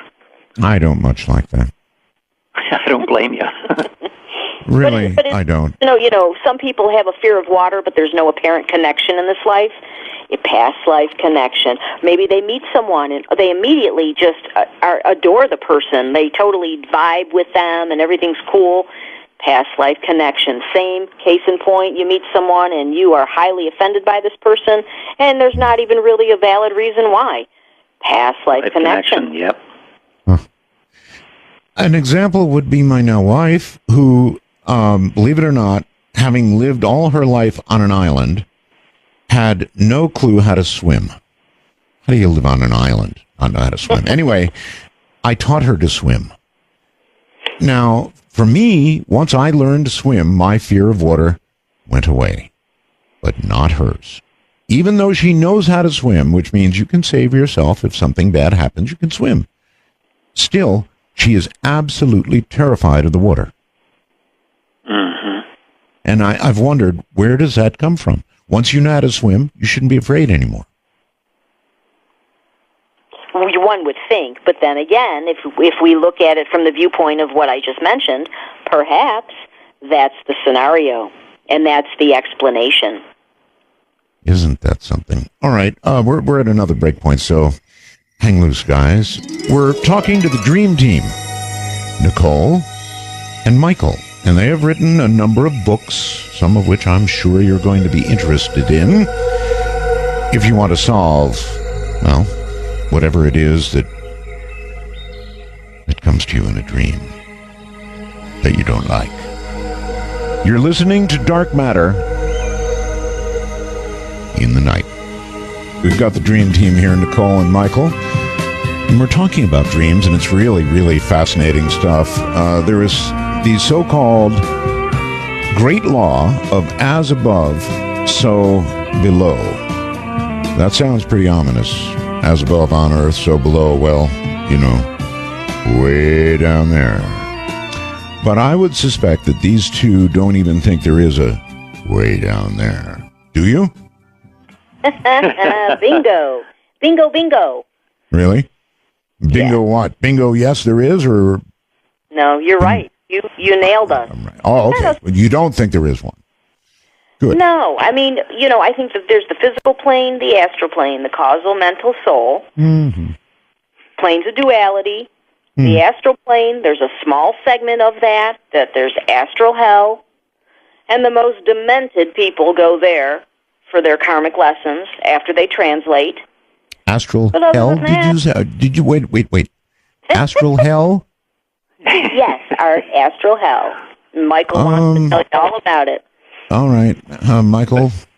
It's remedial. Everybody gets out and goes back home. It's a temporary thing. Kind of like living in certain cities in the U.S. You know what I mean? Yeah, I'm not going there. Yeah, no, I won't. No way. Okay, you did say you're in Detroit, right? Correct. Yeah. That's not like astral hell, is it? I knew you were going to compare it to an astral. I'm sorry. It gets such a bad rap, but you know, Detroit really rocks, Art. I'm not kidding you. Best food, best prices, the weather. I could go on and on. People are pretty. Did you say it rocks or is on the rocks? A little of both. Okay. So astral hell is nothing but a remedial thing, kind of like getting sentenced, I guess, to I don't know, community service. That's a nice way of putting it. Yeah, actually it is. Yeah. So then we get released. And not everyone goes there either. Like I said, the most deranged or demented, you know, need to go to that place, but certainly not everybody. And I think we create our hells here on a daily basis. I mean, how many people live in a personal hell? I've met a lot of them. So we create our own hells, because you know, it seems to me though, you two, and maybe you can comment on this, that those people who are deranged, who are crazy as loons, and do these horrible things that we read about in the news all the time, well, frankly, they're crazy. I think we execute a lot of crazy people, and I've always struggled with this because it does seem to me that if you're mentally impaired to the degree that you do the things we read about, that you don't exactly deserve hell because you're not really making this conscious decision to do evil. You're driven to do it by some mental defect. That's a good point. I think that's why Michael used the word remedial. Yeah. It's not as abrasive as it sounds. And I would agree with you, Art. I mean, I think that these people, and a lot of people would disagree with this, but sociologically, it's like their acts themselves, the act defines them. So many standard deviations from the norm, that defines them as crazy. And as such, they have diminished responsibility. You know, under the spiritual law and under the physical law. So maybe we take retribution as a society on them, but they are not totally responsible for themselves in that sense. On the other hand, now, there are people that are mentally stable, able to make rational decisions, and choose to do evil. They're not crazy. They just choose to do evil. That's a different category in my mind. Absolutely. It goes back to what I was saying. Intention determines everything, Art. It really does. Intention of the heart and the act determines the outcome. All right, now we're going to talk about something really, really, really scary, as if this hasn't been enough. But I'm almost afraid to ask. I have dreamed, as I'm sure many people in the audience have, and we'll hear about it, of almost dying, but I never die. In other words, I fall off a cliff, and I'm screaming like a banshee, not going whoo, but going, ah, and I'm going to hit the ground, but I wake up before I hit the ground. The question is it possible that sometimes you don't wake up before you hit the ground, and you do hit the ground, and not only do you die in your dream, but you die? Yes. And often the case when someone dies in their sleep, and maybe they do an autopsy and they had a heart attack, that's exactly what happened inwardly, is they had a dream experience, and death occurred in the dream on the inner, hence death occurred on the outer via the heart attack. I'm never going to be able to unhear this. And I'm serious. I mean, I always thought you are protected in some manner, and that's why you wake up before you hit the ground. But you're telling me, no, you can't hit the ground, and then, like, you have a heart attack, and you die, and you can't come back and tell anybody about it because you're dead.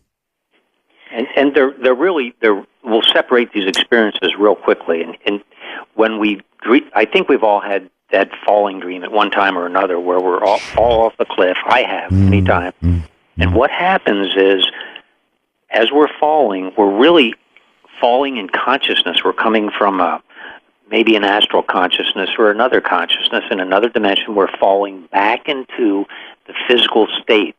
That's why just before we hit the ground, we wake up, because we're really falling back into the body as a state of consciousness.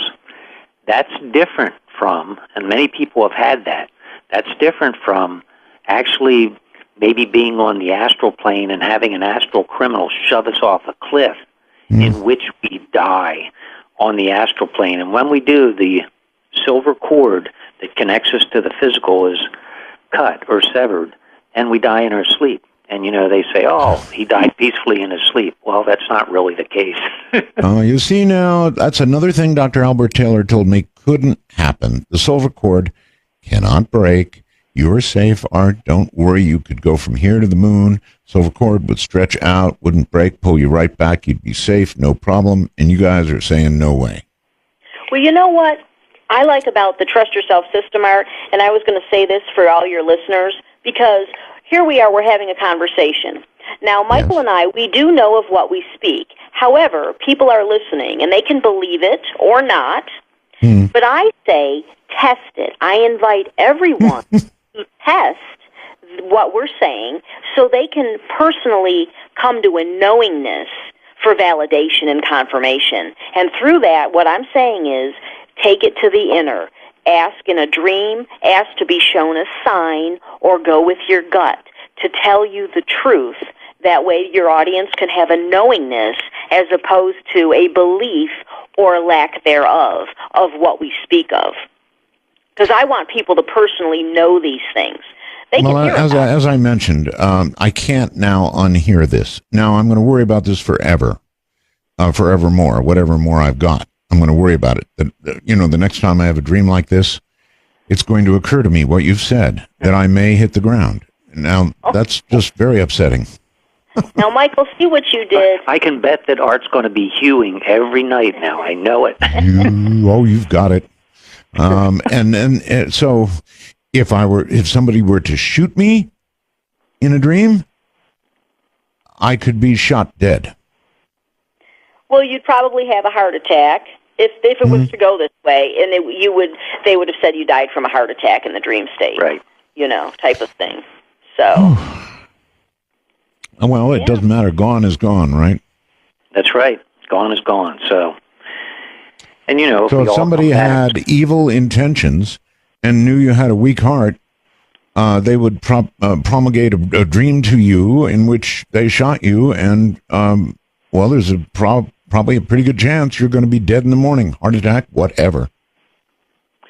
Yeah, and there we go back to practitioners of the craft. I mean, there are people who are very, very well versed in how to do harm inwardly to other people without even being in their presence. So it should be said that most practitioners of the craft are really good people who don't practice black magic. The great majority of them are good people. I don't want the wrong idea to go out tonight that the craft is all evil, because it's mostly all good. There are very few people who practice in the darker arts. I understand these people, but really, most practitioners of the craft are very good spiritual people. Yes? I concur with you. Yes. Absolutely. Okay. All right. Let's move on. I'm sorry, go ahead. I definitely want to cover, at some point, connecting with deceased loved ones in the dream state. And I also want to make sure we cover prophecy and signs before the call is over. Okay. Well, we've got a lot of time. This is Sirius XM radio. When I say we have 4 hours of program, you know, to be absolutely honest, I'm sure once we've done commercials, we've got maybe 3.5 hours of program. Whereas with most programs of this kind, if they say they have a 4-hour show, and you actually sit around with a stopwatch, if you're so inclined, they probably got 50% show and 50% commercials. Good point. Yeah. So, you know, we got a lot of time. We're cool. We're good. Now, cats. You have something here about cats being able to protect you from unseen forces, even perhaps in your dreams, and so forth and so on. I'm a big cat person. Had cats all my life. Have them now. Brought one back from the Philippines with me. Little beauty. And so cats are all around me all the time. They really are some form of protection. And if so, why not dogs? What about cats that's special? Well, it's interesting because we have a black cat named Smokey. Big fluff ball. He's a little Persian.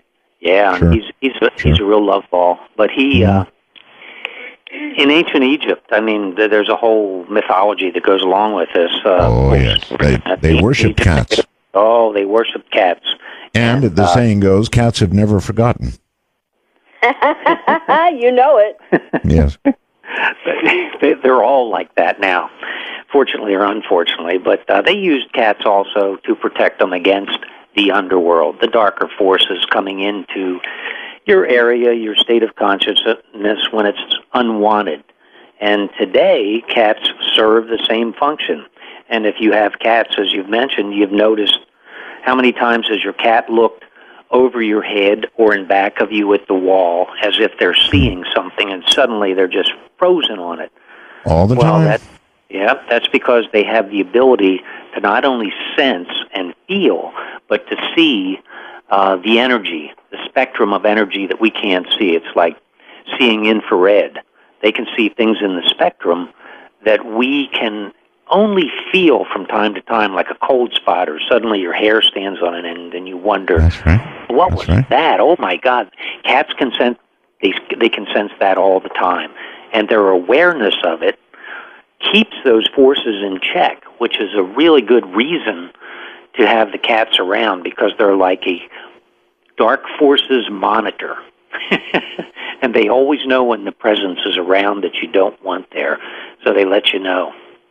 Well, I should say, not only do they look at things that don't appear to be there, but I have seen a cat, I have 3 presently, go from apparent absolute sleep, if they're ever really asleep, to jumping clean right up vertically in the air and taking off like a bat out of hell.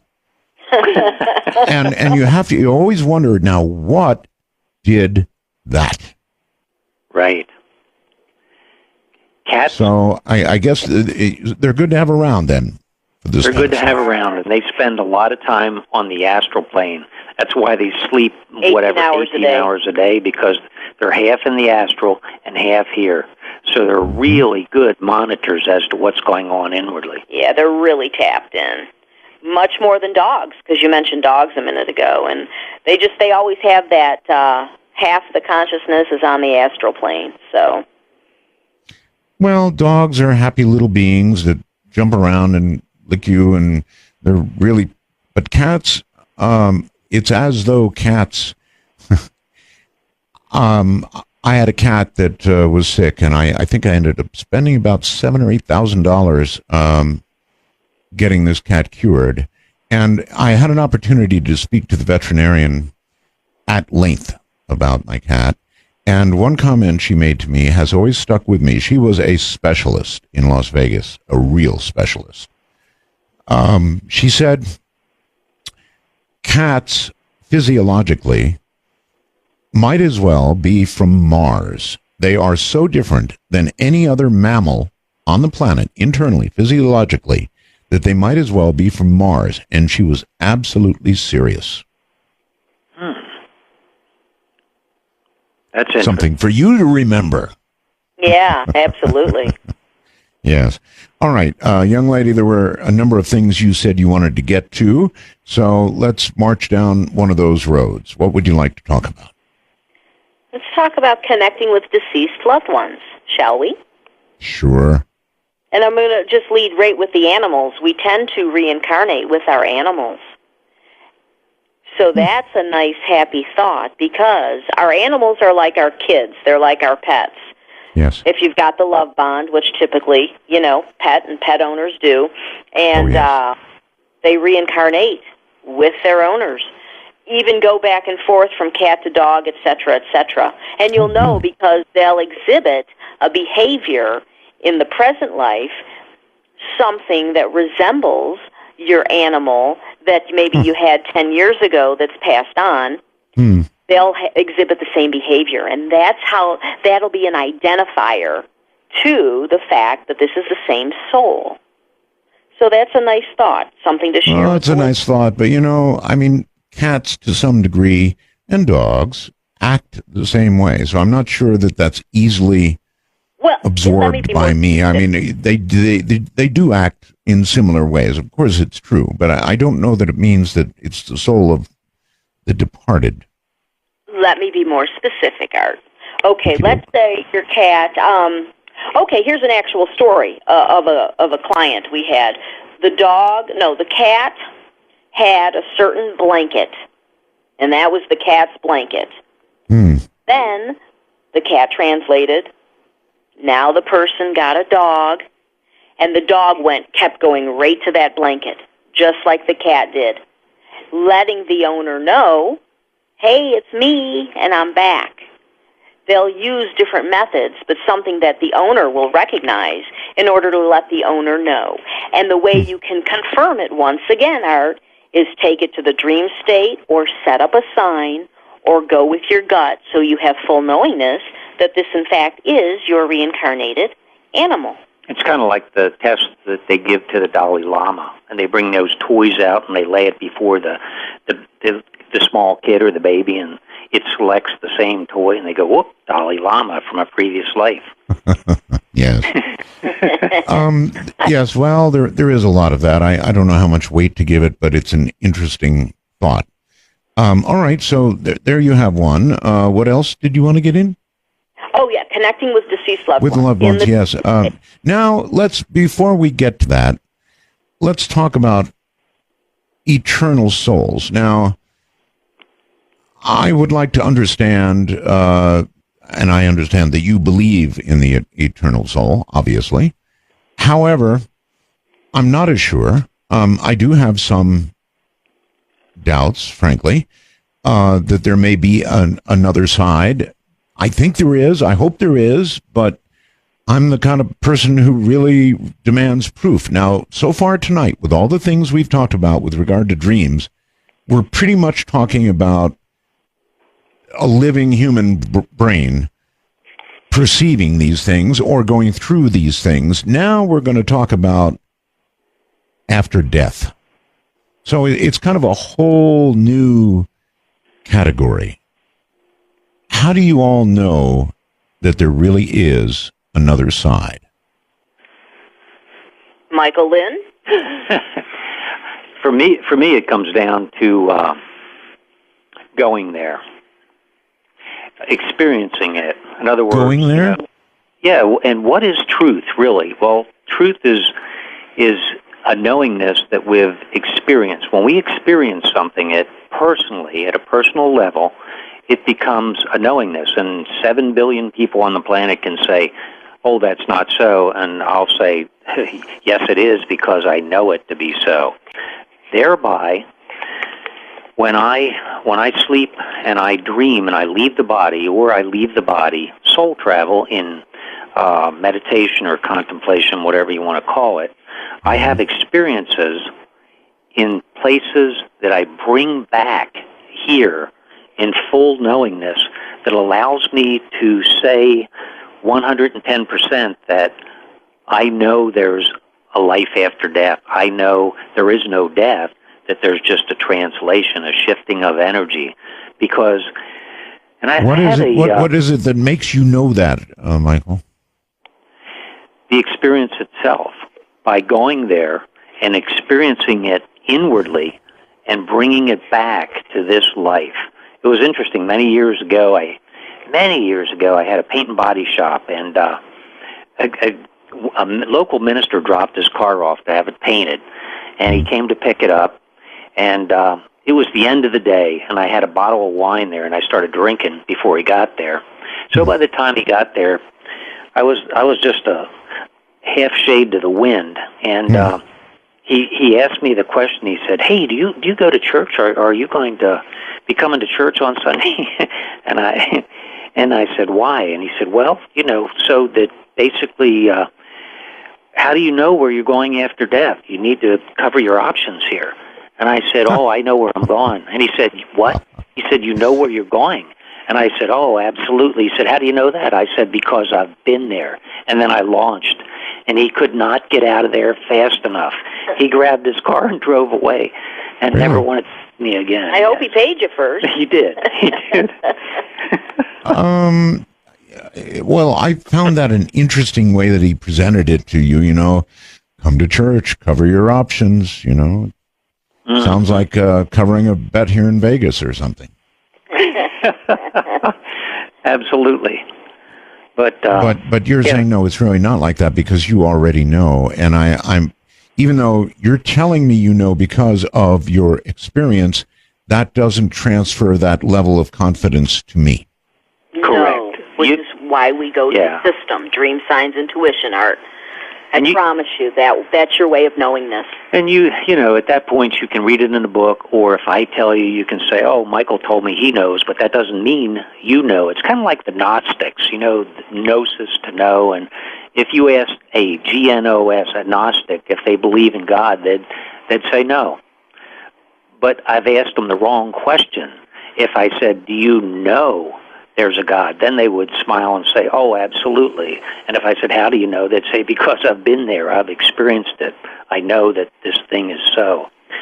Therein lies the truth, Well, you ought to ask that of a guy named Matthew Alper. Hold tight. We're at a break point, and so that's exactly what we'll do. I want to remind you that I have an announcement tomorrow night of some great significance that will come, I think, at the end of tomorrow night's program. And, of course, tomorrow night is Spooky Matter, and that's when we're going to talk about ghosts. Oh, my, are we going to talk about ghosts, all of you. From the high desert and the great American Southwest, this is Dark Matter. Okay, I'm going to open the lines now, and it's a process. We'll open the lines right now. We'll ask your name and I guess what city you're in, and that's all we'll ask. And then we'll get you on with the Dream Team, because I know many of you have questions. How could you not after hearing all this? Do you enjoy listening to Dark Matter? But perhaps you have not found the right radio yet. I've got a new product tonight. C. Crane now carries the Grace Victoria Wi-Fi Internet Radio. Let me say it again. The Grace Victoria Wi-Fi Internet Radio that will allow connection to your current Internet Sirius XM account. How cool is that? With the Grace Victoria Wi-Fi Internet Radio, you can listen to Dark Matter without having to use a computer, a smartphone, or a tablet, or any of that. All you need is a Wi-Fi Internet connection. It includes a remote control, 12 memory presets that never get Alzheimer's, a clock with 5 alarms, and a great speaker so it works just like a regular radio. The Grace Victoria Wi-Fi Internet Radio is powered by included AC adapter, comes loaded with more than, are you ready, 17,000 free radio stations, as well as other popular services just like SiriusXM. The controls on the Grace Victoria, easy to operate, but if you need any help setting it up, the great staff at C. Crane can give you a hand, and boy, do they ever. They've got great service. Order the Grace Victoria Wi-Fi Internet Radio.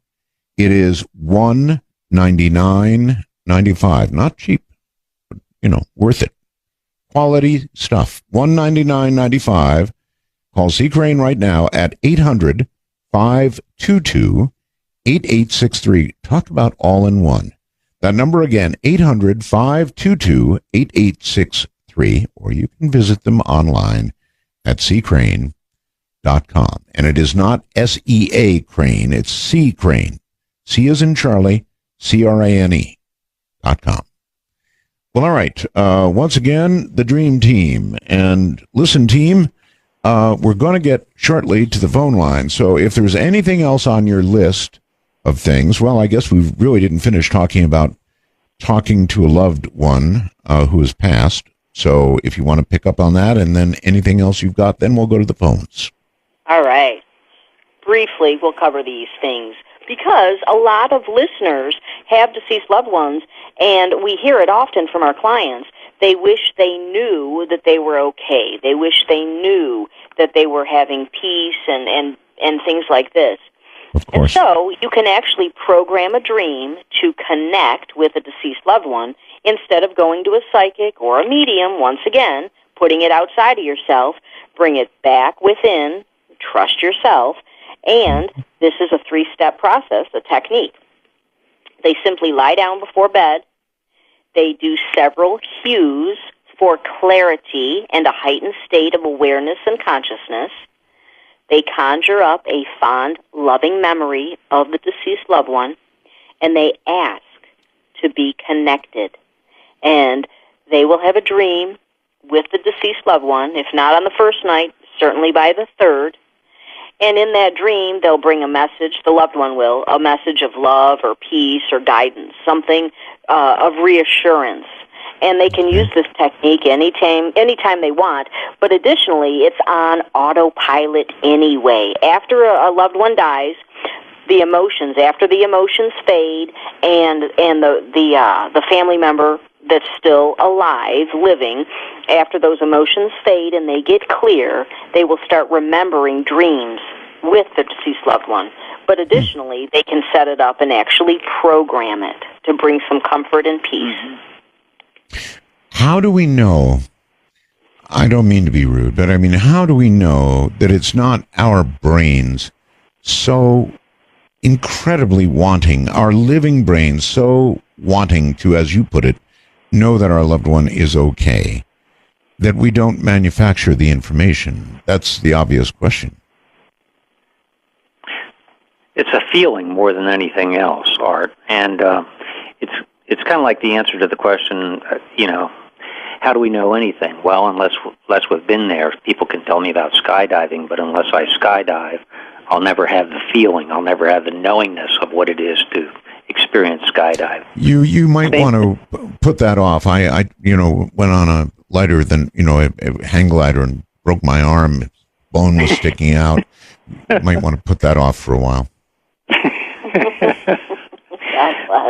But it's one way to, the dream will impart a feeling that we bring back as the real deal. And that person at that point has that knowingness within them that was what they were looking for. That's the assurance. You know, how can we know in this life? That's as good as it gets.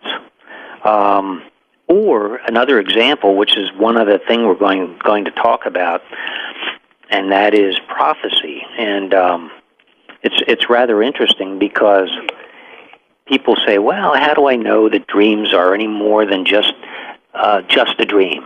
Like your mother said, "Oh, it's just a dream. Don't worry about it." Right. Well, if we journal our dreams, if we track them, if we jot them down and start writing them down when we wake up, we will find, here's something for your listeners, we will find that the majority of our dreams are absolutely prophetic.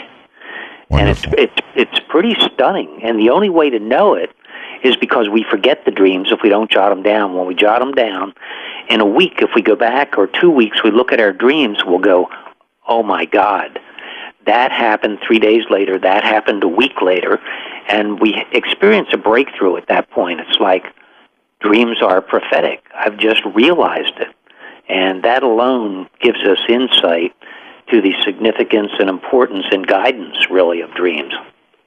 So, if I fall asleep, and I'm young, and I fall asleep, and I dream of something with really big, glowing red eyes and teeth that are about 3 inches long each, with a long snout coming at me, and Mom says, "Oh, honey, it's just a dream," I should be wary because red eyes are on the way.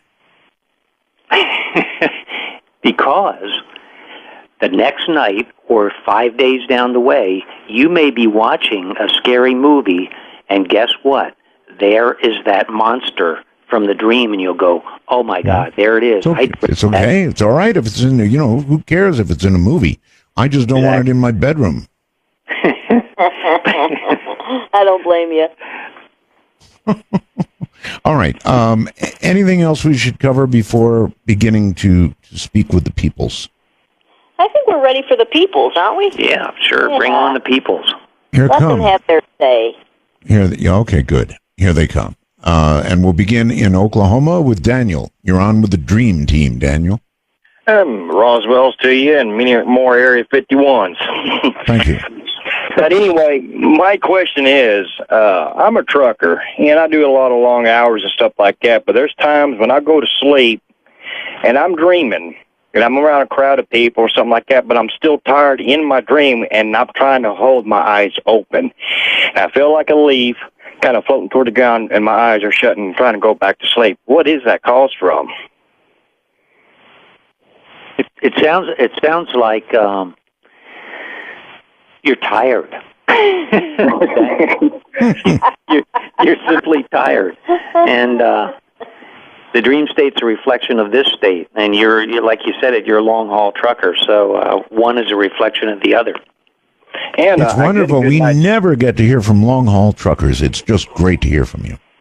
Well, I tell you, I do get a good night's sleep, from it. I get, and you wake up, you feel exhausted from it. Still. Yeah. All right, I appreciate it, and I'll go off the air and let somebody else take it. Thank you. We all hope that you long-haul truckers will stay awake. Because that's been one of my nightmares. You see a big 18-wheeler coming at you like sideways, slipping, and that's one of the ones where you probably wake up with a heart attack or something like that. Okay, I'm going to take a shot here and go to the PC and see if we can take a Skype call. Matt, you're on the air. Hi, how's it going tonight? Just fine, Matt. How are you? I am doing awesome.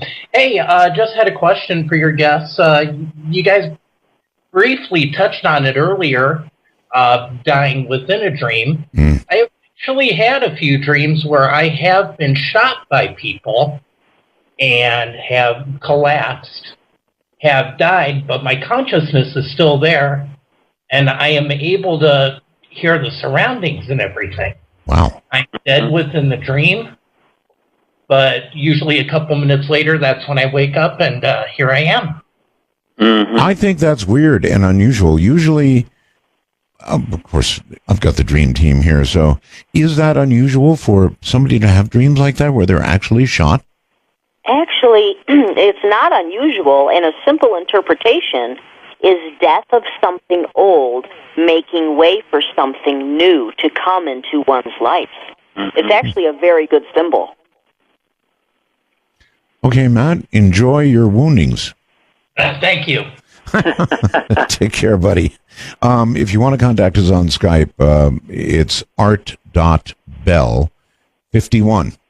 That's all you have to do. It's called art.bell51, and away we go. And now to the state of Maine and Scott. Hi, Scott. Hi, everybody. How you doing tonight? Just spiffy. Good. I got a couple quick things. You're talking about the dream intrusions. Like, you mentioned that you dream about something that you would not do, like sleeping with your boss. Just say, the person you're dreaming about, or that you're not normally doing, are they aware of that somehow and kind of being like, all right, well, I'm going to go mess with this guy today because he didn't do his work too well? Do they know they're doing that, or?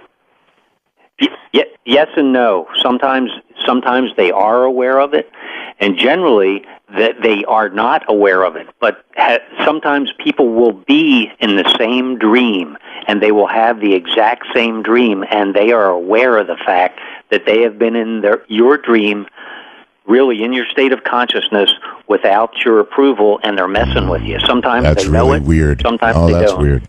Yeah. Okay. Weird, very weird, having the same dream, and then, talking to that person about it afterwards. That's really weird. All right, I get messages by way of something called the wormhole, and I have one here, which asks, do dream catchers work? I'd like to know, too. If you believe in them, yes. If you don't, no. Yeah, because your consciousness gives it power. In other words, if you believe in something, suddenly you're empowering it, and it does have power at that point, only to the extent that you just gave it that power. So, a dream catcher, by itself, means absolutely nothing unless you believe it means something. Absolutely. Yeah. That's kind of disappointing, actually. Think of the power involved, though. We have the power to assign something, and suddenly it has real power to stop negative dreams. But only if you believe in it. So it's actually kind of like voodoo. Yeah, and it's interesting. When for example, I just thought of my daughter when she was 3 years old. We lived in the country, and I had built the house from scratch, and there was a lot of scorpions. It was in Texas. I must have built it where the scorpions lived or something. There was literally thousands of them, and I couldn't get rid of them. And she would wake up at night, and there'd be a scorpion in her bed or in her pajamas, and it was stinging her. She must have been stung. I don't know how many times. So at some point, I came up with a solution. I went down and I said, okay, what I'm going to do is put a scorpion wall, because she was freaked out. She didn't want to sleep, didn't want to go in her bedroom. I said, I'm going to put a scorpion wall around your bed, and it's an energy wall. It looks like this. And I went and I showed her, and she visualized it. And I went to each corner of the bed and did the wall. And guess what? No more scorpions ever bothered her there. And she was 110% sure it was the scorpion wall. And at first, I kind of had my doubts, but soon I would confirm the fact that it worked. And at that point, it was the power of the scorpion wall. Okay. Does that work for spiders? It should. The reason I say this is because the other day a spider dropped on me, apparently from nowhere. It felt like it anyway, right. And bit me. Back of the neck. I slapped it with my hand. Oh, yes. I slapped it with my hand, and I had a whole handful of spider juice. It was awful. The fire department came, and anyway. Let's go to Indiana and Tron. Really, Tron? Hi. Yes, really, Art. How are you? Fine. I have a question for the Dream Team, and I have a quick question for you as well, if I can get it in real quick. Okay. my grandmother passed about 3 years ago, and she came back to visit me, and she still does in the dreams. And some of the dreams are just so real. I have conversations with her, and I've even asked her what the other side was like before, and we have a conversation to talk. Yeah, I did. And, Wait. What did your grandma say about the nature of the other side? It was weird. We were hanging out in her kitchen, which is kind of where I grew up, and I asked her what the other side was like, and she always liked to joke around, and she said that it's great. It's really great over here, only everybody walks around naked, so... And we we laughed about that. That was her sense of humor, I guess. I don't know if that's something to look forward to or not. Okay, anyway. But, anyways, some of those dreams are just so super real, and they're so connected. And then I have other dreams about her where she's in the dream, and we're just along for the ride, basically. You know, some dreams don't make sense, and I just wanted to ask them why sometimes I'll acknowledge her and tell her I miss her and we'll talk, and then other times she's just along for the ride in the dream. She's part of it. I think the difference is, one is an actual you're visiting with her. The other is that she represents a symbol and a message within the dream as opposed to an actual visit. And those dreams you would merely decode and then, extract the message and act accordingly. That's a really good answer. I like that. That makes a lot of sense. And I have a question for you too, Art. Sure. I was listening to one of your older shows from 2001, probably. I don't know. And you were having this sequence of dreams for like a week straight. You were dreaming that you were living out other people's lives, and the way you described the dreams, there was this, you could even remember the most minute detail of these dreams, and you were talking to dream experts, actually, and I was wondering if you still remember those dreams, that sequence you were having, and the way you were talking to them, you were almost going to go check it out, like you were going to go to a different state, because you knew where the dreams were happening, and I don't know. That's always stuck with me. I don't remember this at all. I don't remember it all. At all. It could be Alzheimer's creeping up on me or something, but honestly, I don't remember that. Are you sure it wasn't somebody on my show, or? It was you talking about it, and you aren't exactly thrilled about it, but I don't know, it was still happening to you, and I just found that so fascinating, and I just never... God, that is fascinating because I don't remember it. Yeah, it's been about 12 years ago, for you, so you had a lot of things. Even 12 years ago, I think I would remember that. I remember I had one out-of-body, happened in Paris, France, while we were on vacation, so I think I would remember that, to be honest with you. I mean, that's a big event if you're dreaming virtually every night of being somebody else. No, I'm sorry, I don't recall that, so... There you have it. Hello, Jeff. Jeff in Idaho. Turn your radio off, please. Off, Jeff. Off. Turn it off. There you go. That's better. Hello? Jeff? No, he's not there. So he just called us to play the radio. Brilliant. Dave in Indiana, it's your turn. Hi. Hey, how you doing, Art? Just fine. Hey, a few weeks ago, I'm a truck driver. A few weeks ago, I was in my bunk sleeping.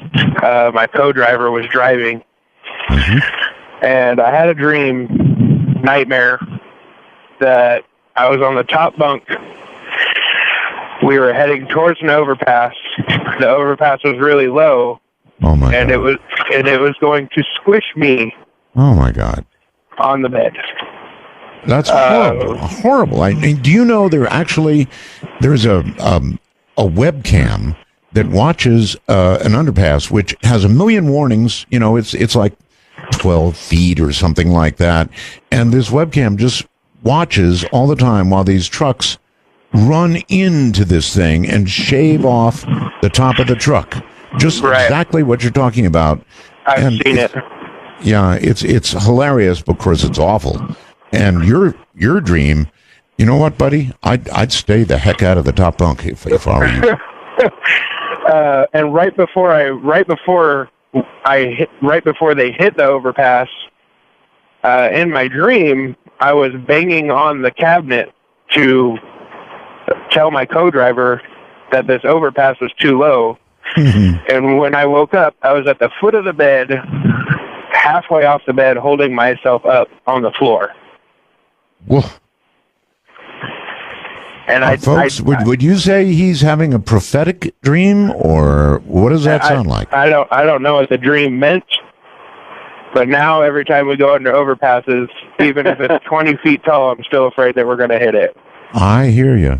Prophetic dream, folks, or what? Yeah, hopefully it's not a prophetic dream, but it might be, it might be a warning dream. If Dave, if I would take it as a keep alert for the next month or so. All right. Yeah, that's here, real consistent with sleep. On a lighter note, I was going to say it's a dream that needs to be decoded, and it's something to this effect. If it were my dream, it would probably be in the realm of I'm limiting myself in some way. I'm cut off from something in some way, and it's something to do with work, which is why it happened while you were in your truck, because your truck represents work. Right. Yeah, in the meantime, I'd stay the hell in the lower bunk if I were you. And it was funny because I wasn't even on the top bunk while I was sleeping. I was on the bottom bunk.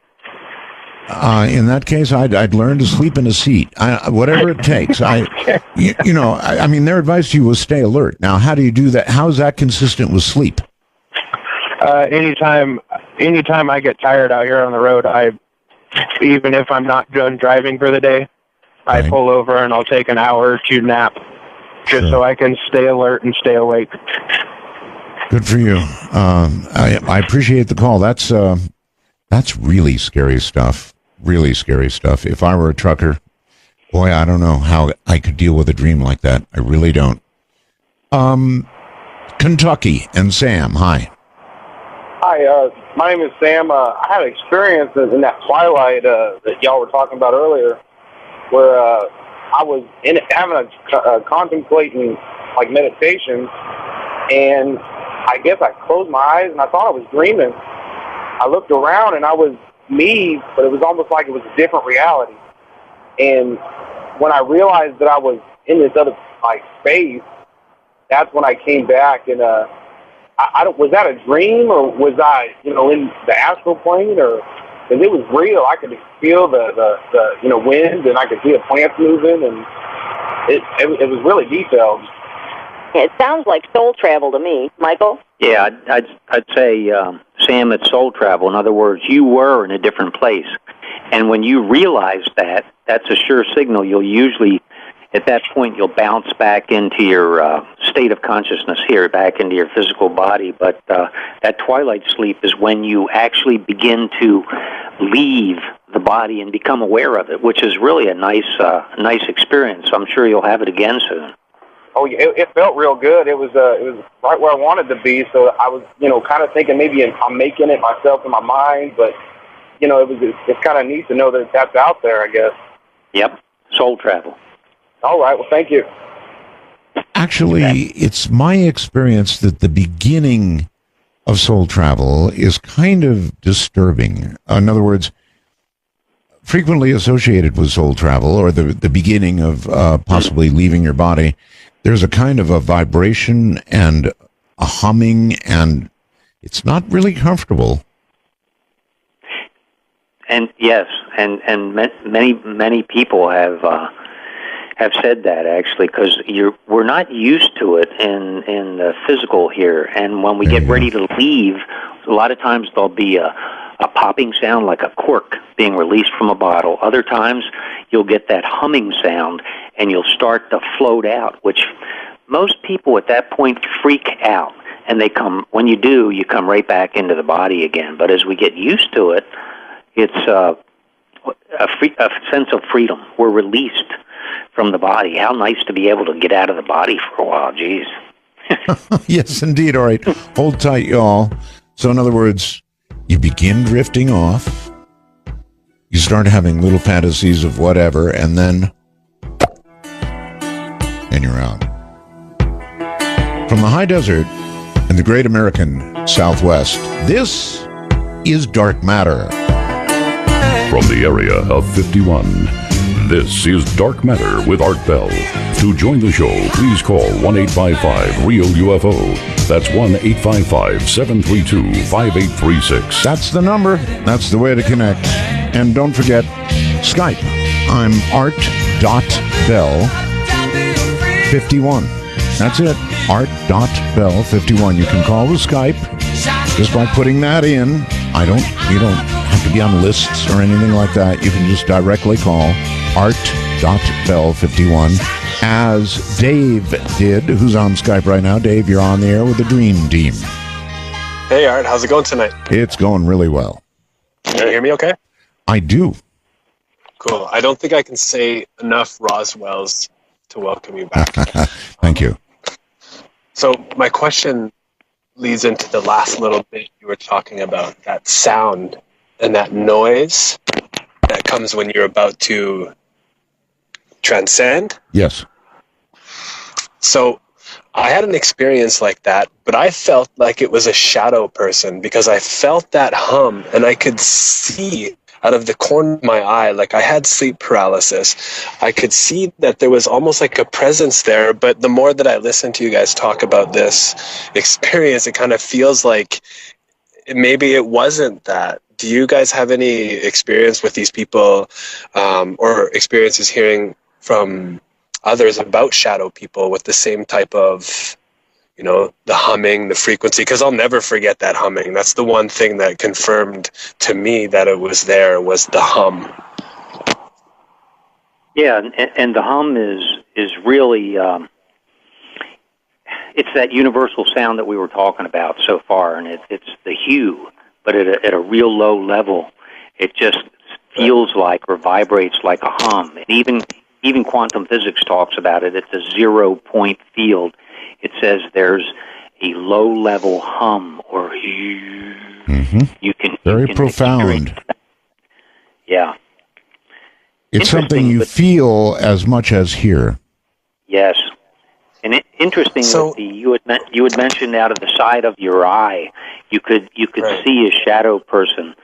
We can see when we look straight ahead. We don't see other dimensions or perceive other entities, but when we look out of the side of our eye, we will catch sight of things moving sometimes. Everyone's had that experience, and that's because it's real. It's the same thing that cats see and feel all the time because they're connected with the other side, the astral zone. But we always catch it out of the side of our eye, and that is real. Because it definitely felt real, that's for sure. Mm-hmm. That's cool. Thank you for answering my question. I really appreciate it, and I'm loving that you're back, Art. Okay, thank you very much. Thank you for calling. I've got a theory about this, and I might as well expound on it very quickly. It is as follows. Yes, we see things in our peripheral vision, and I think that everybody sitting in front of computers, which are going at a faster scan rate all the time, are beginning to be influenced by that scan rate, by that frequency. And I think that increasingly it allows more and more people to see these things that otherwise they wouldn't see. That's just a theory. Yeah, I would agree. I think you're right on the money. And I think it's interfering with the EMFs that come off of the computer and TV and cell phones, low radio frequency, actually interfere with the electromagnetic field surrounding the body. You can call it arc field, but it's a, we can measure it. It's a field. And with the breakdown of that, or the interference of that, we are starting to pick up more radically on the the other energies that exist all around us all the time. We're like fish in a sea, and we don't realize that there's other entities or beings or vibrations or frequencies in there with us. Now we're starting to pick up on it because of our exposure to some of the technology that we previously never had. There you go. Let's go to Tammy in Missouri. Hi, Tammy. Hi, Tammy. How are you tonight, Art? Fine. Well, I've got well wishes for little Asia, that she feels better. Thank you. And my question for your guest is, how can I prevent sleep paralyzation or paralysis, whatever you want to call it? It's bothered me off and on for 3 years, and it comes out of the blue. And when I wake up in this dreamlike state, I'm actually awake. I can see my clock. I can see my hands moving on my clock, but I can't move my body, and I go into a horrific nervous frenzy. It just scares me because I'm aware of what's going on, but I can't move my body. And one time, only one, I heard a whistling in my ear, a crazy whistling. But I wrote it down when I've had it and tried to talk it out and research it on the internet, but I really am enjoying tonight's show, and I thought they could give me some insight on it. Sure. Yeah, sure. Tammy, two things. Initially, I think everyone has experienced the paralysis at one time or another. Some people, like yourself, a lot more than normal.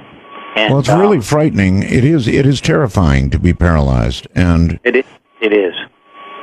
And I suppose the ever-present who is going to help. Yeah, I was going to ask that, but I can't move my lips when I get this way. But you can think it as opposed to doing it out loud, and it will have the same benefit. Exactly. And when we come back into the body from sleeping, when we come back into the body, we're not fully back into the consciousness, back into the body yet. And because of that, the mechanism that freezes your body so you don't hurt yourself during a dream. In other words, you don't enact most dreams, jump up and go running down the stairs because in the dream you are. There's a mechanism that shuts us down. And that mechanism is still on because you're not totally in energy form back in your body yet. So the solution really is, like Nicole mentioned and Art mentioned, just cue silently to yourself if you can remember it, and it will release you from that. Now, when I get this, my heart gets really, really fast. I keep thinking that I'm diabetic. Could I have any physical problems from being so scared from this? No, you shouldn't. Really? I'd have said sure. Well, I was going to ask, are you diabetic? Yes, I am diabetic, but I mean that doesn't really have a lot to do with it. But no, what I was going to say, what I was going to say though is definitely. I mean, everything's connected, so you should certainly be monitoring your blood sugar. You know. Yeah, I do. But I mean, I'm sorry. I said sure based on what you said earlier in the show that physical harm can come to you in such a circumstance. Right. That's what I was wondering. Yeah, it's really scary. I've tried to talk to people and they blow me off like, it was just a nightmare. But no, I was actually awake every time. Yeah, the thing is to relax. If you can remember to relax, Tammy, when this occurs, even if you can't remember to cue, if you'll just relax and go, oh, okay, surrender to it, you'll come right out of it. And it's because you're not fully back in your body as an energy form yet. So Tammy, try the hue. Let me know how that works for you. I sure will. I hope to God, I prayed to him and told him never to let that happen to me again. But at nighttime when I go to bed, it's something that really scares me. I do understand. Thank you very much. And let's go right back to Michigan. And Mark, hi. Hello. How are you doing? Fine. Yeah, well, I just wanted to say I am a first-time caller. I just started listening to your show about a week and a half ago. And I really enjoy it, yes.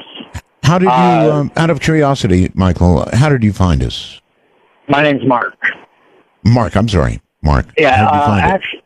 Actually, I was listening to what is that, HNT or something like that? I can't remember. Channel 116. Okay. And I heard the commercial on it, and it really intrigued me, and I wanted to start listening to your show. Okay. Good. Yep. But what I wanted to ask your guest there is, I have a reoccurring dream that happens every year, and it happens every year at the same time. Ooh. And it's my birthday. And just be real quick about it. I don't want to get drunk, long drawn out on the dream there, but to be real quick about it is, it's basically I'm a child in the dream, and my mother asked me to do something, and I'm playing a video game. I tell her, I'll get it as soon as I'm done doing this, and my dad steps in and walks out to the lighthouse, does what I was supposed to do, and then when he comes back, he's like trapped inside there. He's trying to break the window, can't do it. He yells at me to go get my mother. I start running across the yard there. It turns into a sheet of ice, and I start sliding, and as I'm sliding, all these spirits come up, and right before I slide into them, I always wake up. Wow. And you're telling me you have this every birthday of your life? Every birthday of, yes. It did not happen. It did not happen last year. And actually, I don't know why it didn't happen. My only guess is I just got a dog last year, and she's been in my life for a little while now, and I have not had that dream since I've gotten her. But maybe she protected you. All right, you two, that's pretty wild stuff.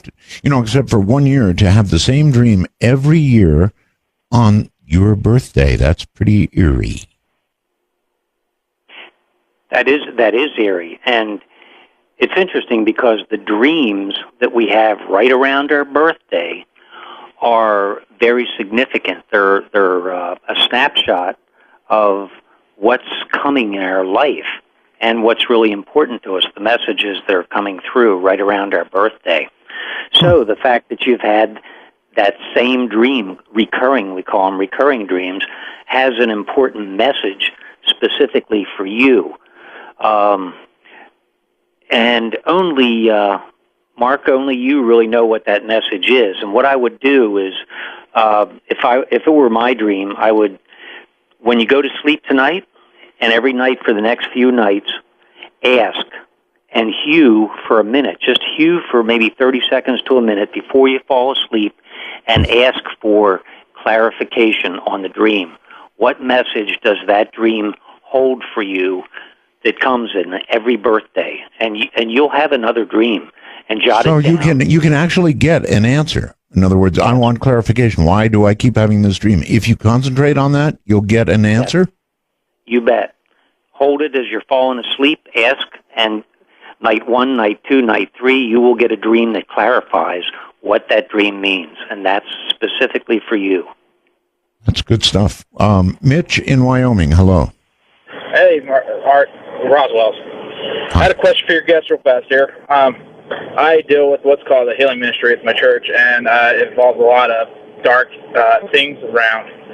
And I've noticed that they've actually attacked me at night as well. What can I do to protect myself from that situation?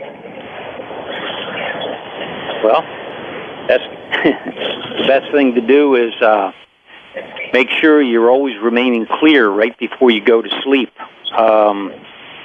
Preferably, don't watch any dark material on TV before you go to sleep, because of not only the material itself and the content, but the EMFs, electromagnetic fields that are coming off the TV will go directly into your dreams. And you can ask for protection. I would try hewing just before I fall asleep. Hewing, okay. Universal name for God, and it's non-denominational, and it'll set up a vibration of protection. Michael, I watch The Walking Dead just before I go to bed a lot of times, and it doesn't bother me a bit. Not a bit. All right, let's go here, I guess. New Hampshire. Hi, Scott. I was curious about the Astro Police. I'm a law enforcement officer right now. And, I'm destined to be an Astro cop after I pass, and will I probably be dealing with the same people I'm dealing now, with now thrown in jail? Am I going to throw them into Astro jail later on? It's just that it really intrigued me. I was like, wow, maybe that's where cops go after they pass on. Well, Scott, if you're a cop now, are you really looking forward to being one in the afterlife? Actually, no. I want nothing to do with it. I thought not. But it's an interesting question. Well, is he destined to continue on in the next life? Putting spirits in cuffs. Well, the pay is really good on the astral plane, so that's good news. All right, and actually, what you're doing, because you're a cop right now, you can be pretty much assured that you're also a cop right now on the astral plane, because it's like a mirror. What's going on here closely parallels what's going on the astral plane. So you're probably already a cop there. You're doing double duty, so you should demand double pay.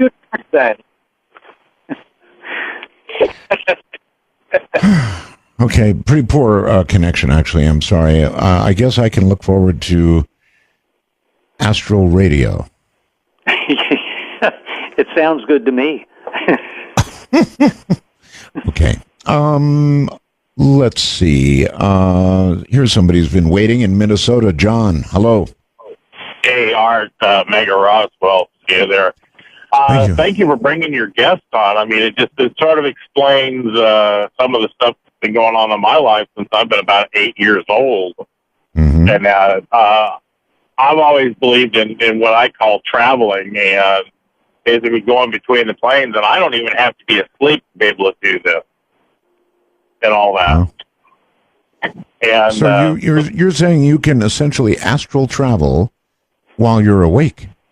I could be sitting where I am right now and project myself sitting right next to you in your guest house, right almost next to you to your screen. You're looking at a desktop 19-inch monitor right now.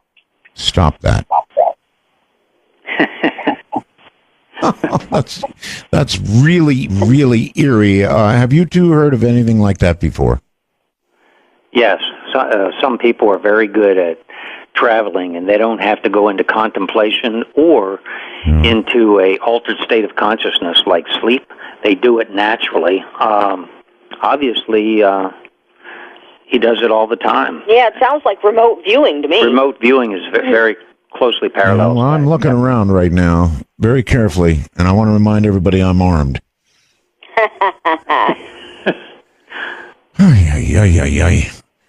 Some of this stuff, like I said earlier, you can't unhear. Let's go to Kentucky and Jason.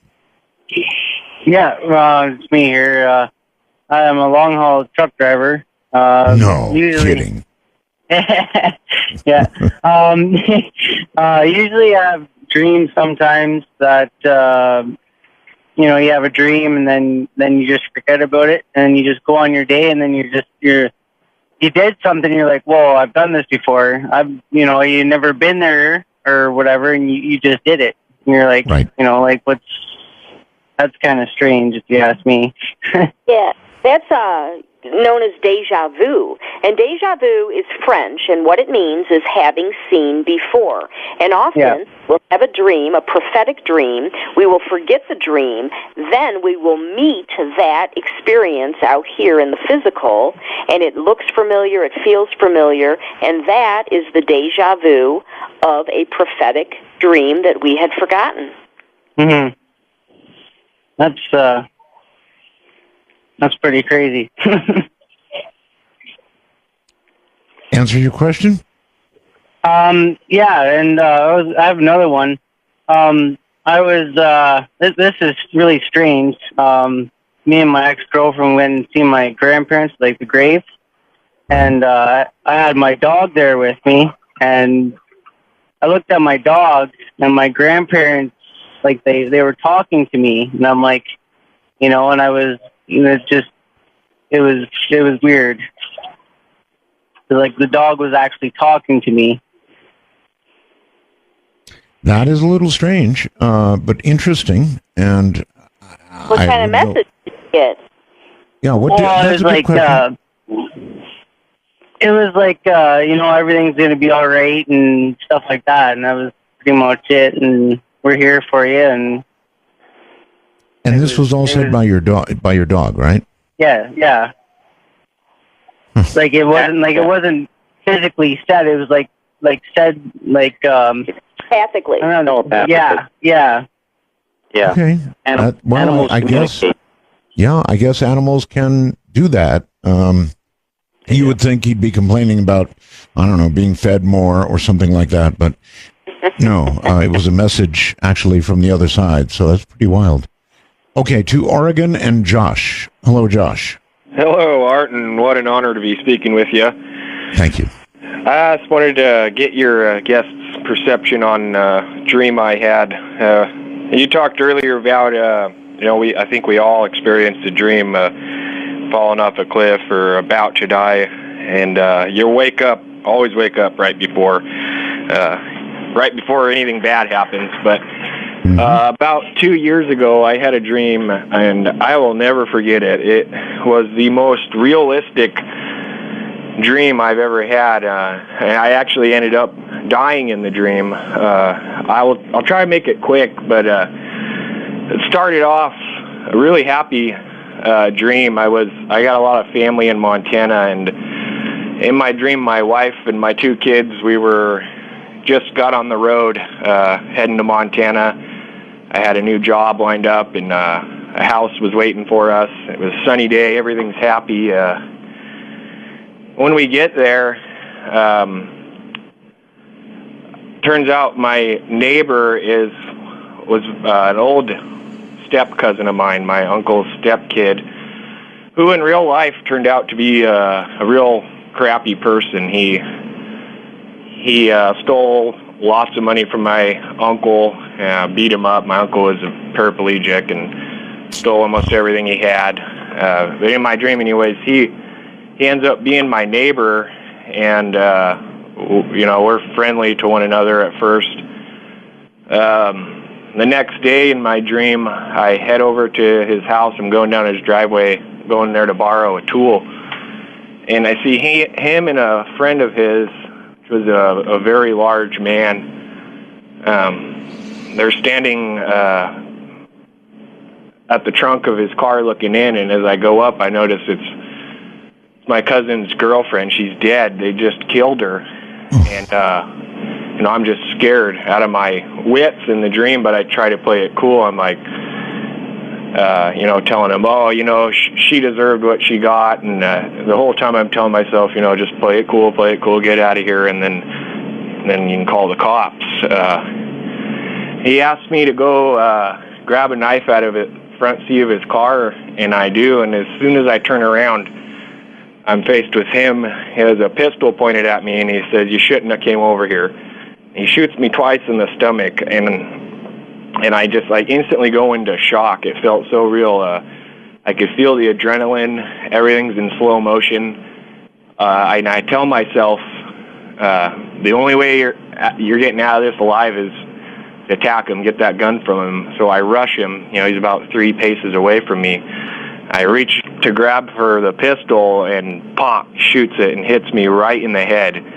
And everything in slow-mo, I see myself falling to the ground in slow motion, and everything just fades to black. And I'm telling myself, oh my gosh, this is it. I'm dead. Oh my gosh, this is death. I can't believe this is happening. And everything goes dark, and it's just complete darkness and silence for a couple of seconds. As soon as I'm asking myself, coming to terms with the realization I just died, and I ask myself, okay, what's next? At that point, I wake up. And, it's reassuring that you ask yourself what's next. Yeah. Other than that, that's a terrible, terrible dream. Absolutely awful. Let's see what they have to say about it, folks. Sometimes This would be my take on that if it were my dream.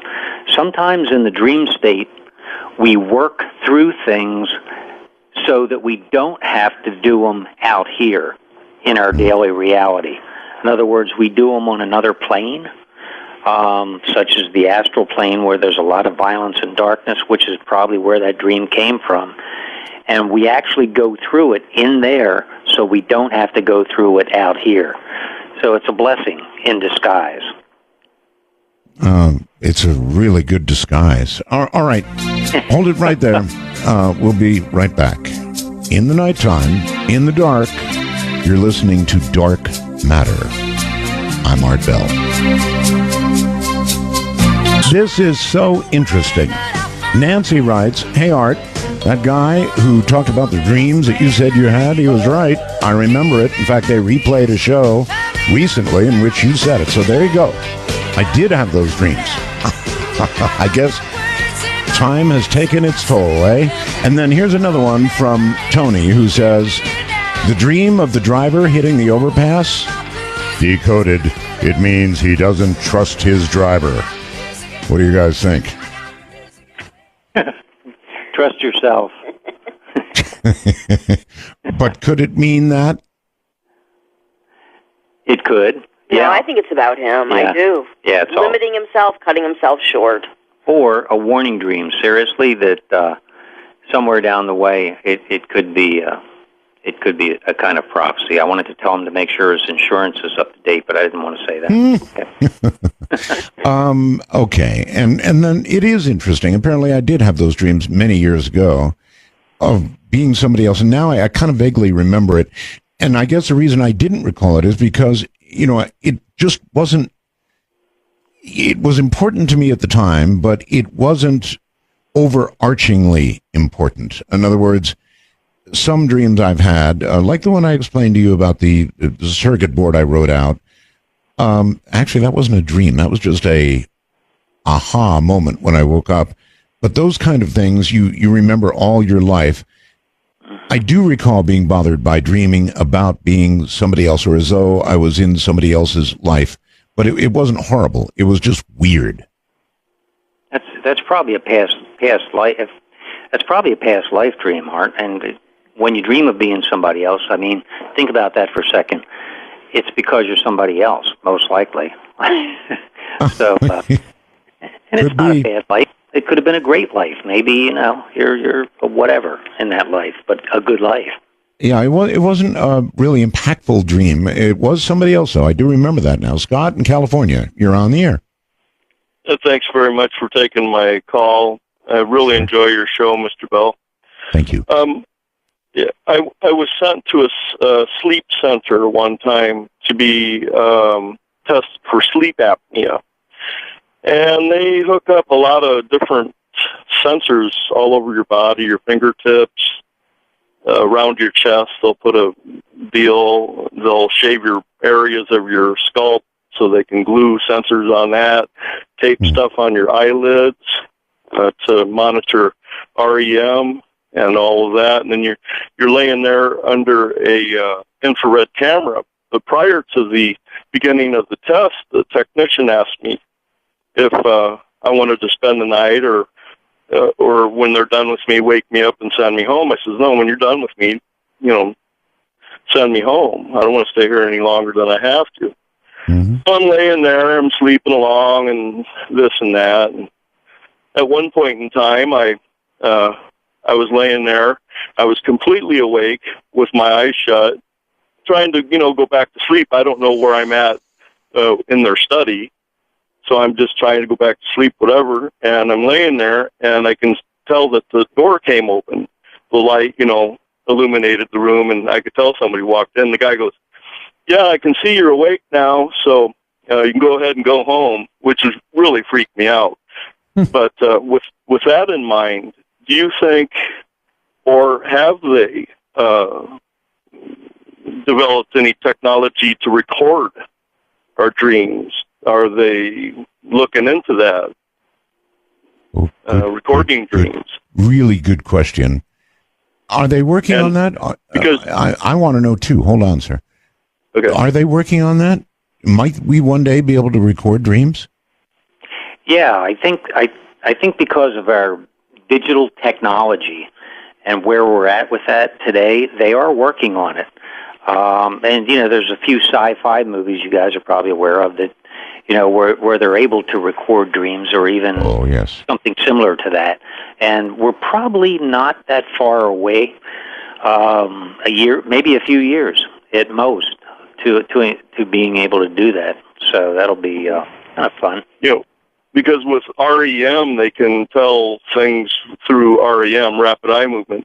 But one time I'm sitting there at night, and my daughter comes out, and she's talking, says something, or sits on the couch, and she's looking off into a blank stare, and I try to talk to her a little bit, and I look at her, and I thought, I'll be doggone, she's sleepwalking. And then she gets up and she goes to bed, and then I asked her the next day, I go, hey, do you remember getting up and coming out and talking to me? She says, no. Well, when you get to that point in time where you're sleepwalking, there's a lot of things going on in your head and you're sleeping. So, anyway. Yeah, the mechanism, the mechanism is slightly flawed. That's supposed to shut your body down. So people who sleepwalk, really are enacting out a dream, and then they don't remember it. But there's a few of those people. Good. Thanks for taking my call. You're very welcome. Take care. Off to New York, and Anthony. Hi, Hi. How are you? Just fine. Okay, my story, should I begin? You should. Okay, well, it's sort of a long and complicated story, but when I was younger... Well, no, wait. We can't take long, complicated stories. All right, I'll try to make it as fast as possible. Encapsulated. Okay, when I was younger, I used to see ghosts, and then I started playing with the Ouija board with me and my friends for fun.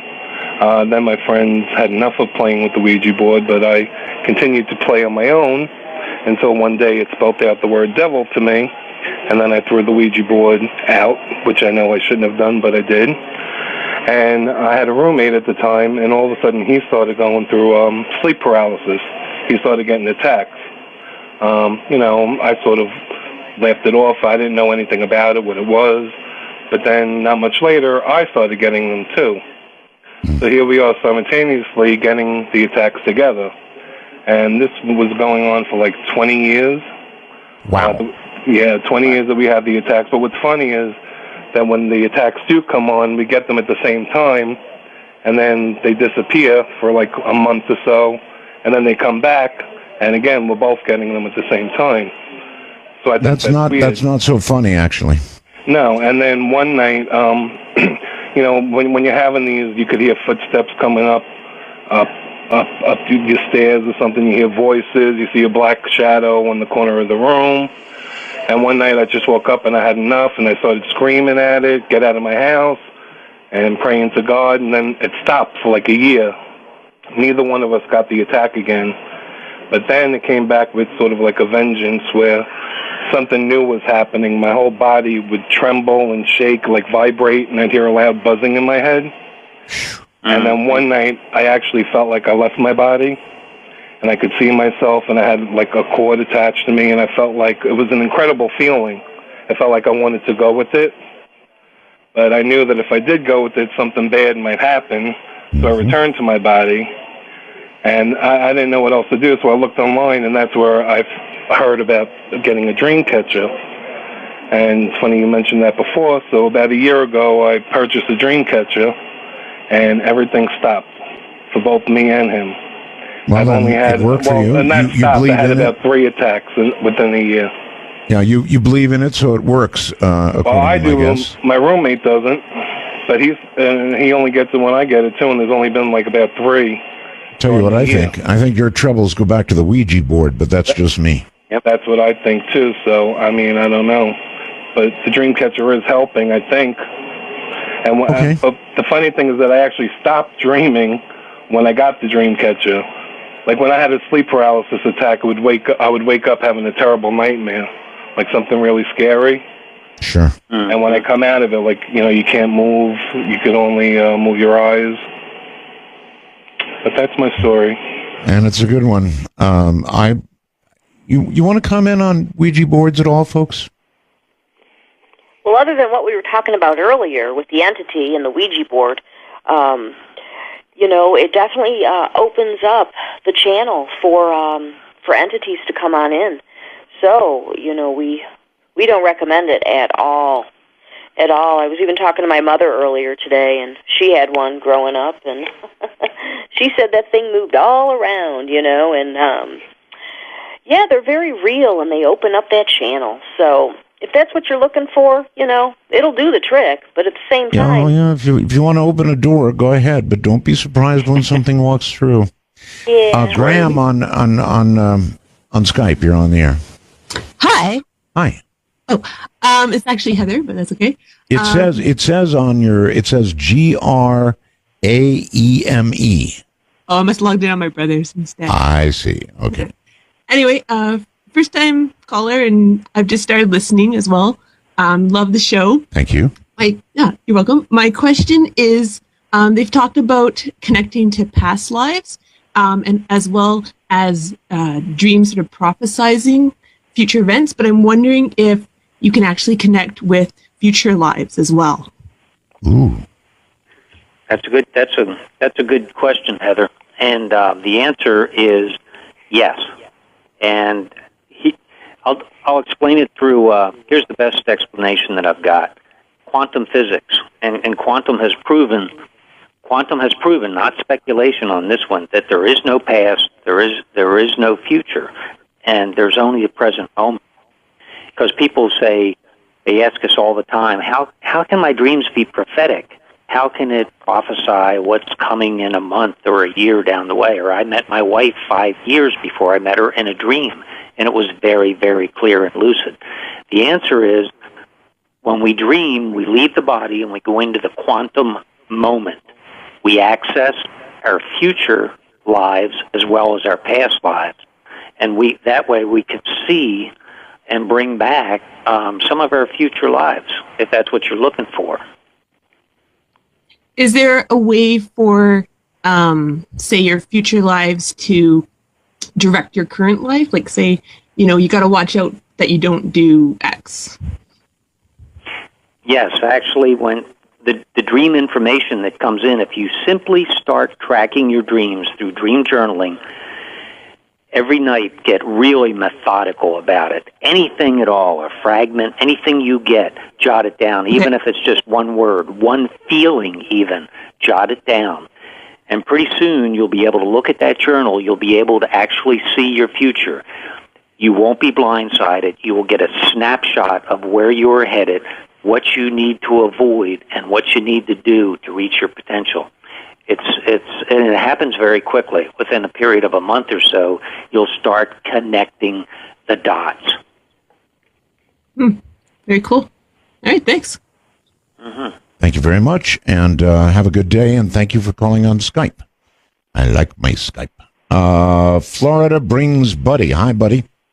Hey, Art, how you doing? Happy all just fine. To you. Listen, I got two, and I dream a lot. I look forward to doing dreaming and stuff, but I have wild dreams about snakes and stuff like that. And then my other one is my mother's is in her 70s, and I always tell her that any time of the night, if she ever needs me, I always sleep with my phone right beside me, my cell phone. Right. And one night, I had a dream that she called me and told me she felt the life being sucked out of her, and then I tried to talk to her, and she just, I don't know, I couldn't talk to her on the phone or nothing, and it was just weird. That was a dream or reality? Yeah, dream. A dream. Well, you were, I'm not a dream expert, but I guess you were concerned about her. Yeah. Well, what about the dreams about having dreams about snakes and wild stuff like that?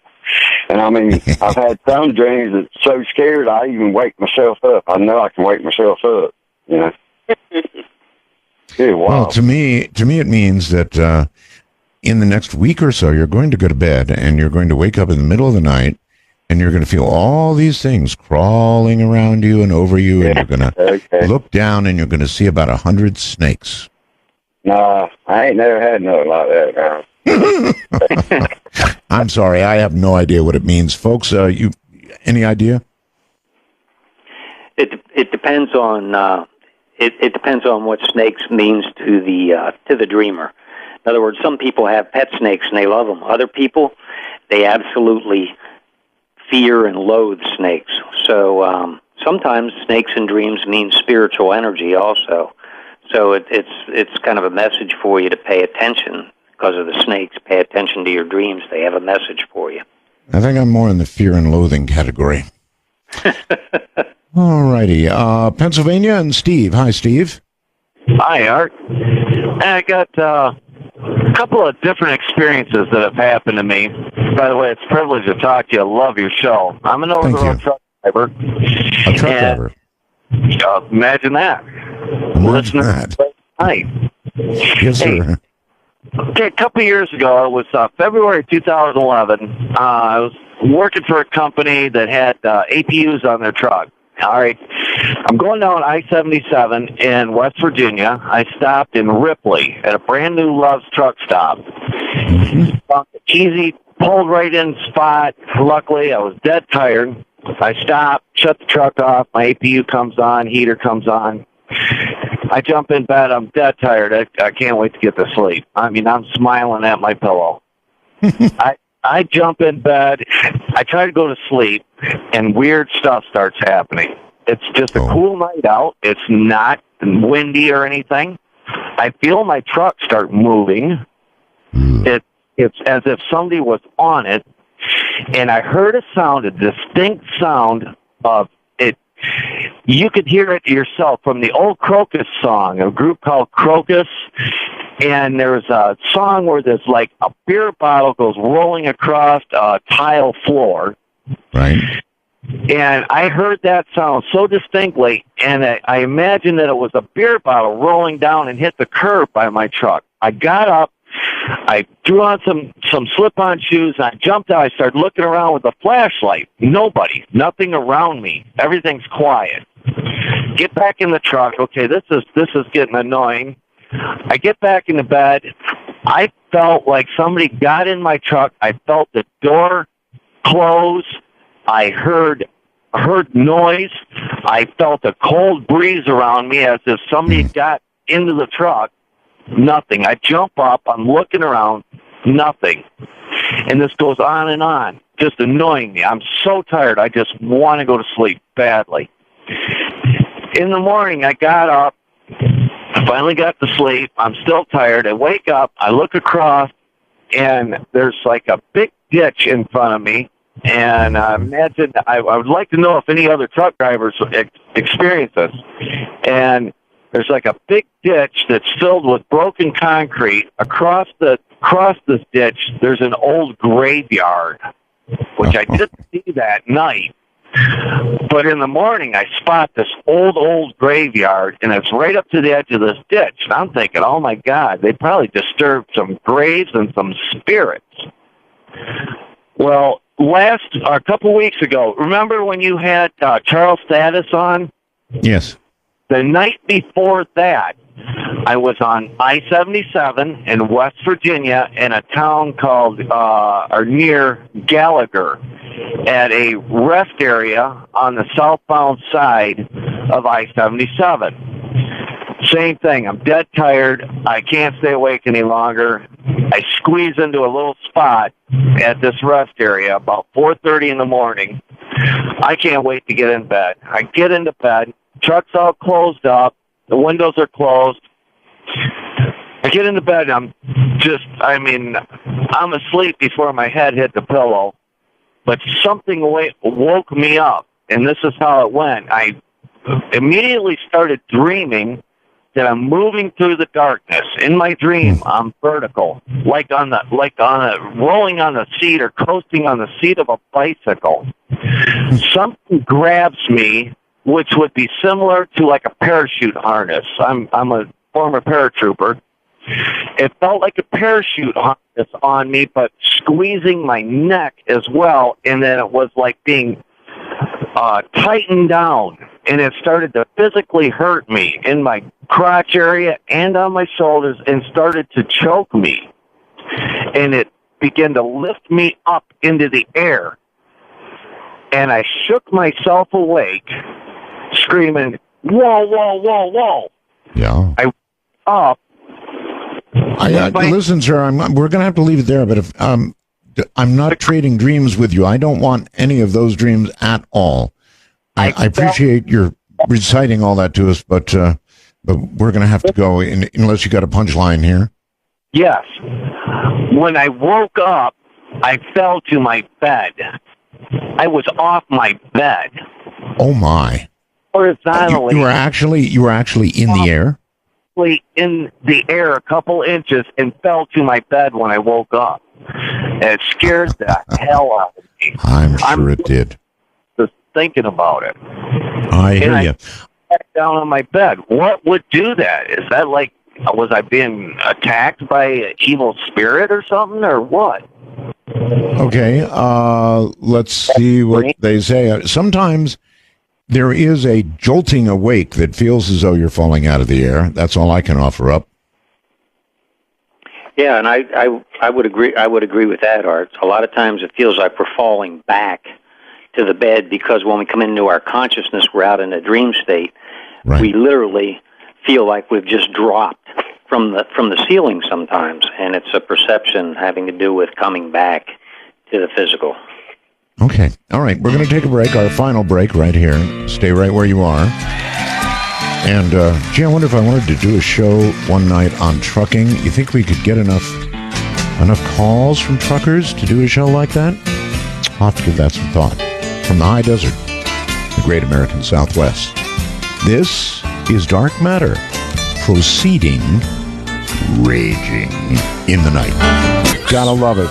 And here comes Dave, who sent me a wormhole message.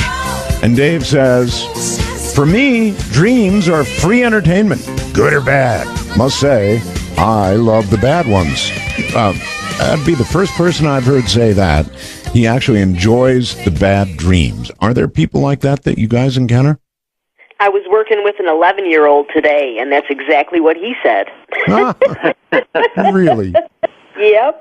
That's amazing. Really amazing. I don't like the bad ones. I'll pass on those.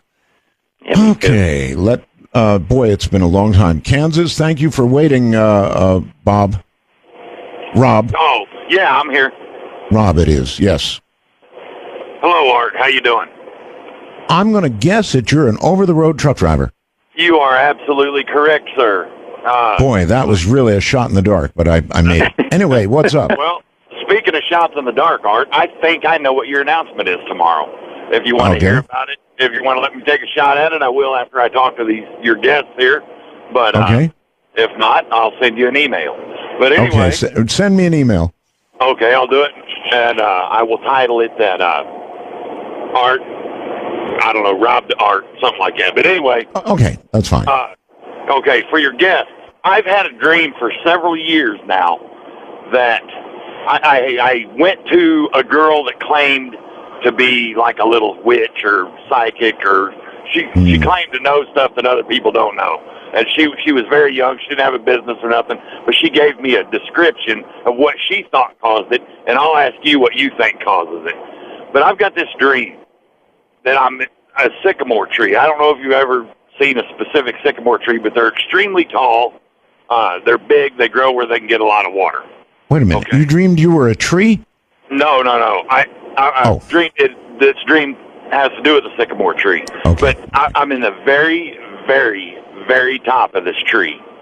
And I don't know why I didn't climb it, but for some reason I fall. And I fall not down the tree through the branches, but away from the tree. I fall like all of a sudden I'm 50 feet from the tree, and I'm falling straight to the ground, and I'm falling so fast that my body outruns my soul, or I go into an out-of-body experience.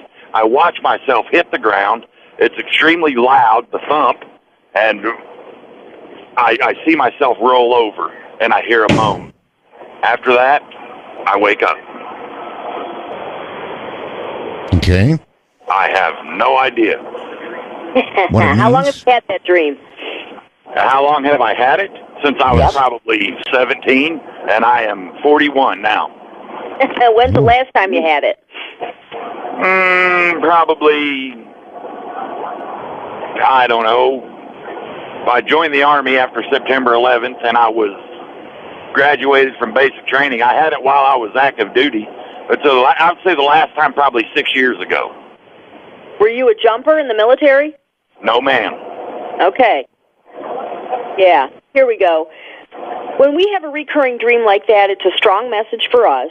And when it happens, when it occurs, the key question you ask yourself is, what's going on in my life right now? The dream is directly tied into that. Now, that being said, typically what that type of dream is about is soul traveling and falling back into the body. And the dream sensor jumbles the symbology, and it's represented for you by the sycamore tree, and you're falling off of the tree, and you hit the ground with a loud thump. So pretty much, it's probably a soul travel dream and coming back into the body. Okay, so now I have actually more questions than I have answers than I had when I called you. Hey, you can always shoot us. You can always shoot us an email, hon. We'll be glad to work with you. Pro bono. We do pro bono work all the time. So. Pro bono is good. All right, we've got to leave it there because we're running out of time. If they want to send you an email, how do they do it? Well, they can go to our website, trustyourself.tv, like television. And it'll take us right to the website. They can get a hold of us through there. They can order the books, do-it-yourself system, give us a call, send us an email, donate to our nonprofit. I want to interrupt you because it says here, trustyourselfsystem.com. Oh, we have several URLs, but they all go to the same website, Art. Or dreamteamcoaching.tv. That's correct. Correct. They'll all get you to the same place. All right. Yeah. And any books you would like to, you must have a favorite book you'd like to plug right now, right? Well, they're all about knowingness. One is called the Trust Yourself System. It's an actual manual with formulas on how to interpret any dream, sign, or intuitive hunch. One is called Trust Yourself, Master Your Dreams, Master Your Destiny. One is all about the HUE. One-step solution, just say HUE, the universal panacea. And the last one is Sociology of Soul. So... Trust me, if anything came through tonight, HUE definitely came through. So I want to thank you both for being here. It has been a blast, like a dream come true, actually. So we'll do it again one day to be sure that this, ladies and gentlemen, is what long-form talk radio is like, where you really get into a subject. Thank you both. Thanks, you, Art. Have a good one. Really enjoyed it, Art. Thanks. You too. Bye-bye. Good night. Bye-bye. All right, well, that's it for this night. Tomorrow night, of course, is Spooky Matter. Been waiting for that for a while, and we may call you. Still a chance to get in if you've got a really scary ghost story. Send it to artbell at artbell.com, along with a phone number, and we might call you. How's that for a swap? Anyway, we will have an announcement of some description tomorrow night toward the end of the show. For now, good night from the high desert.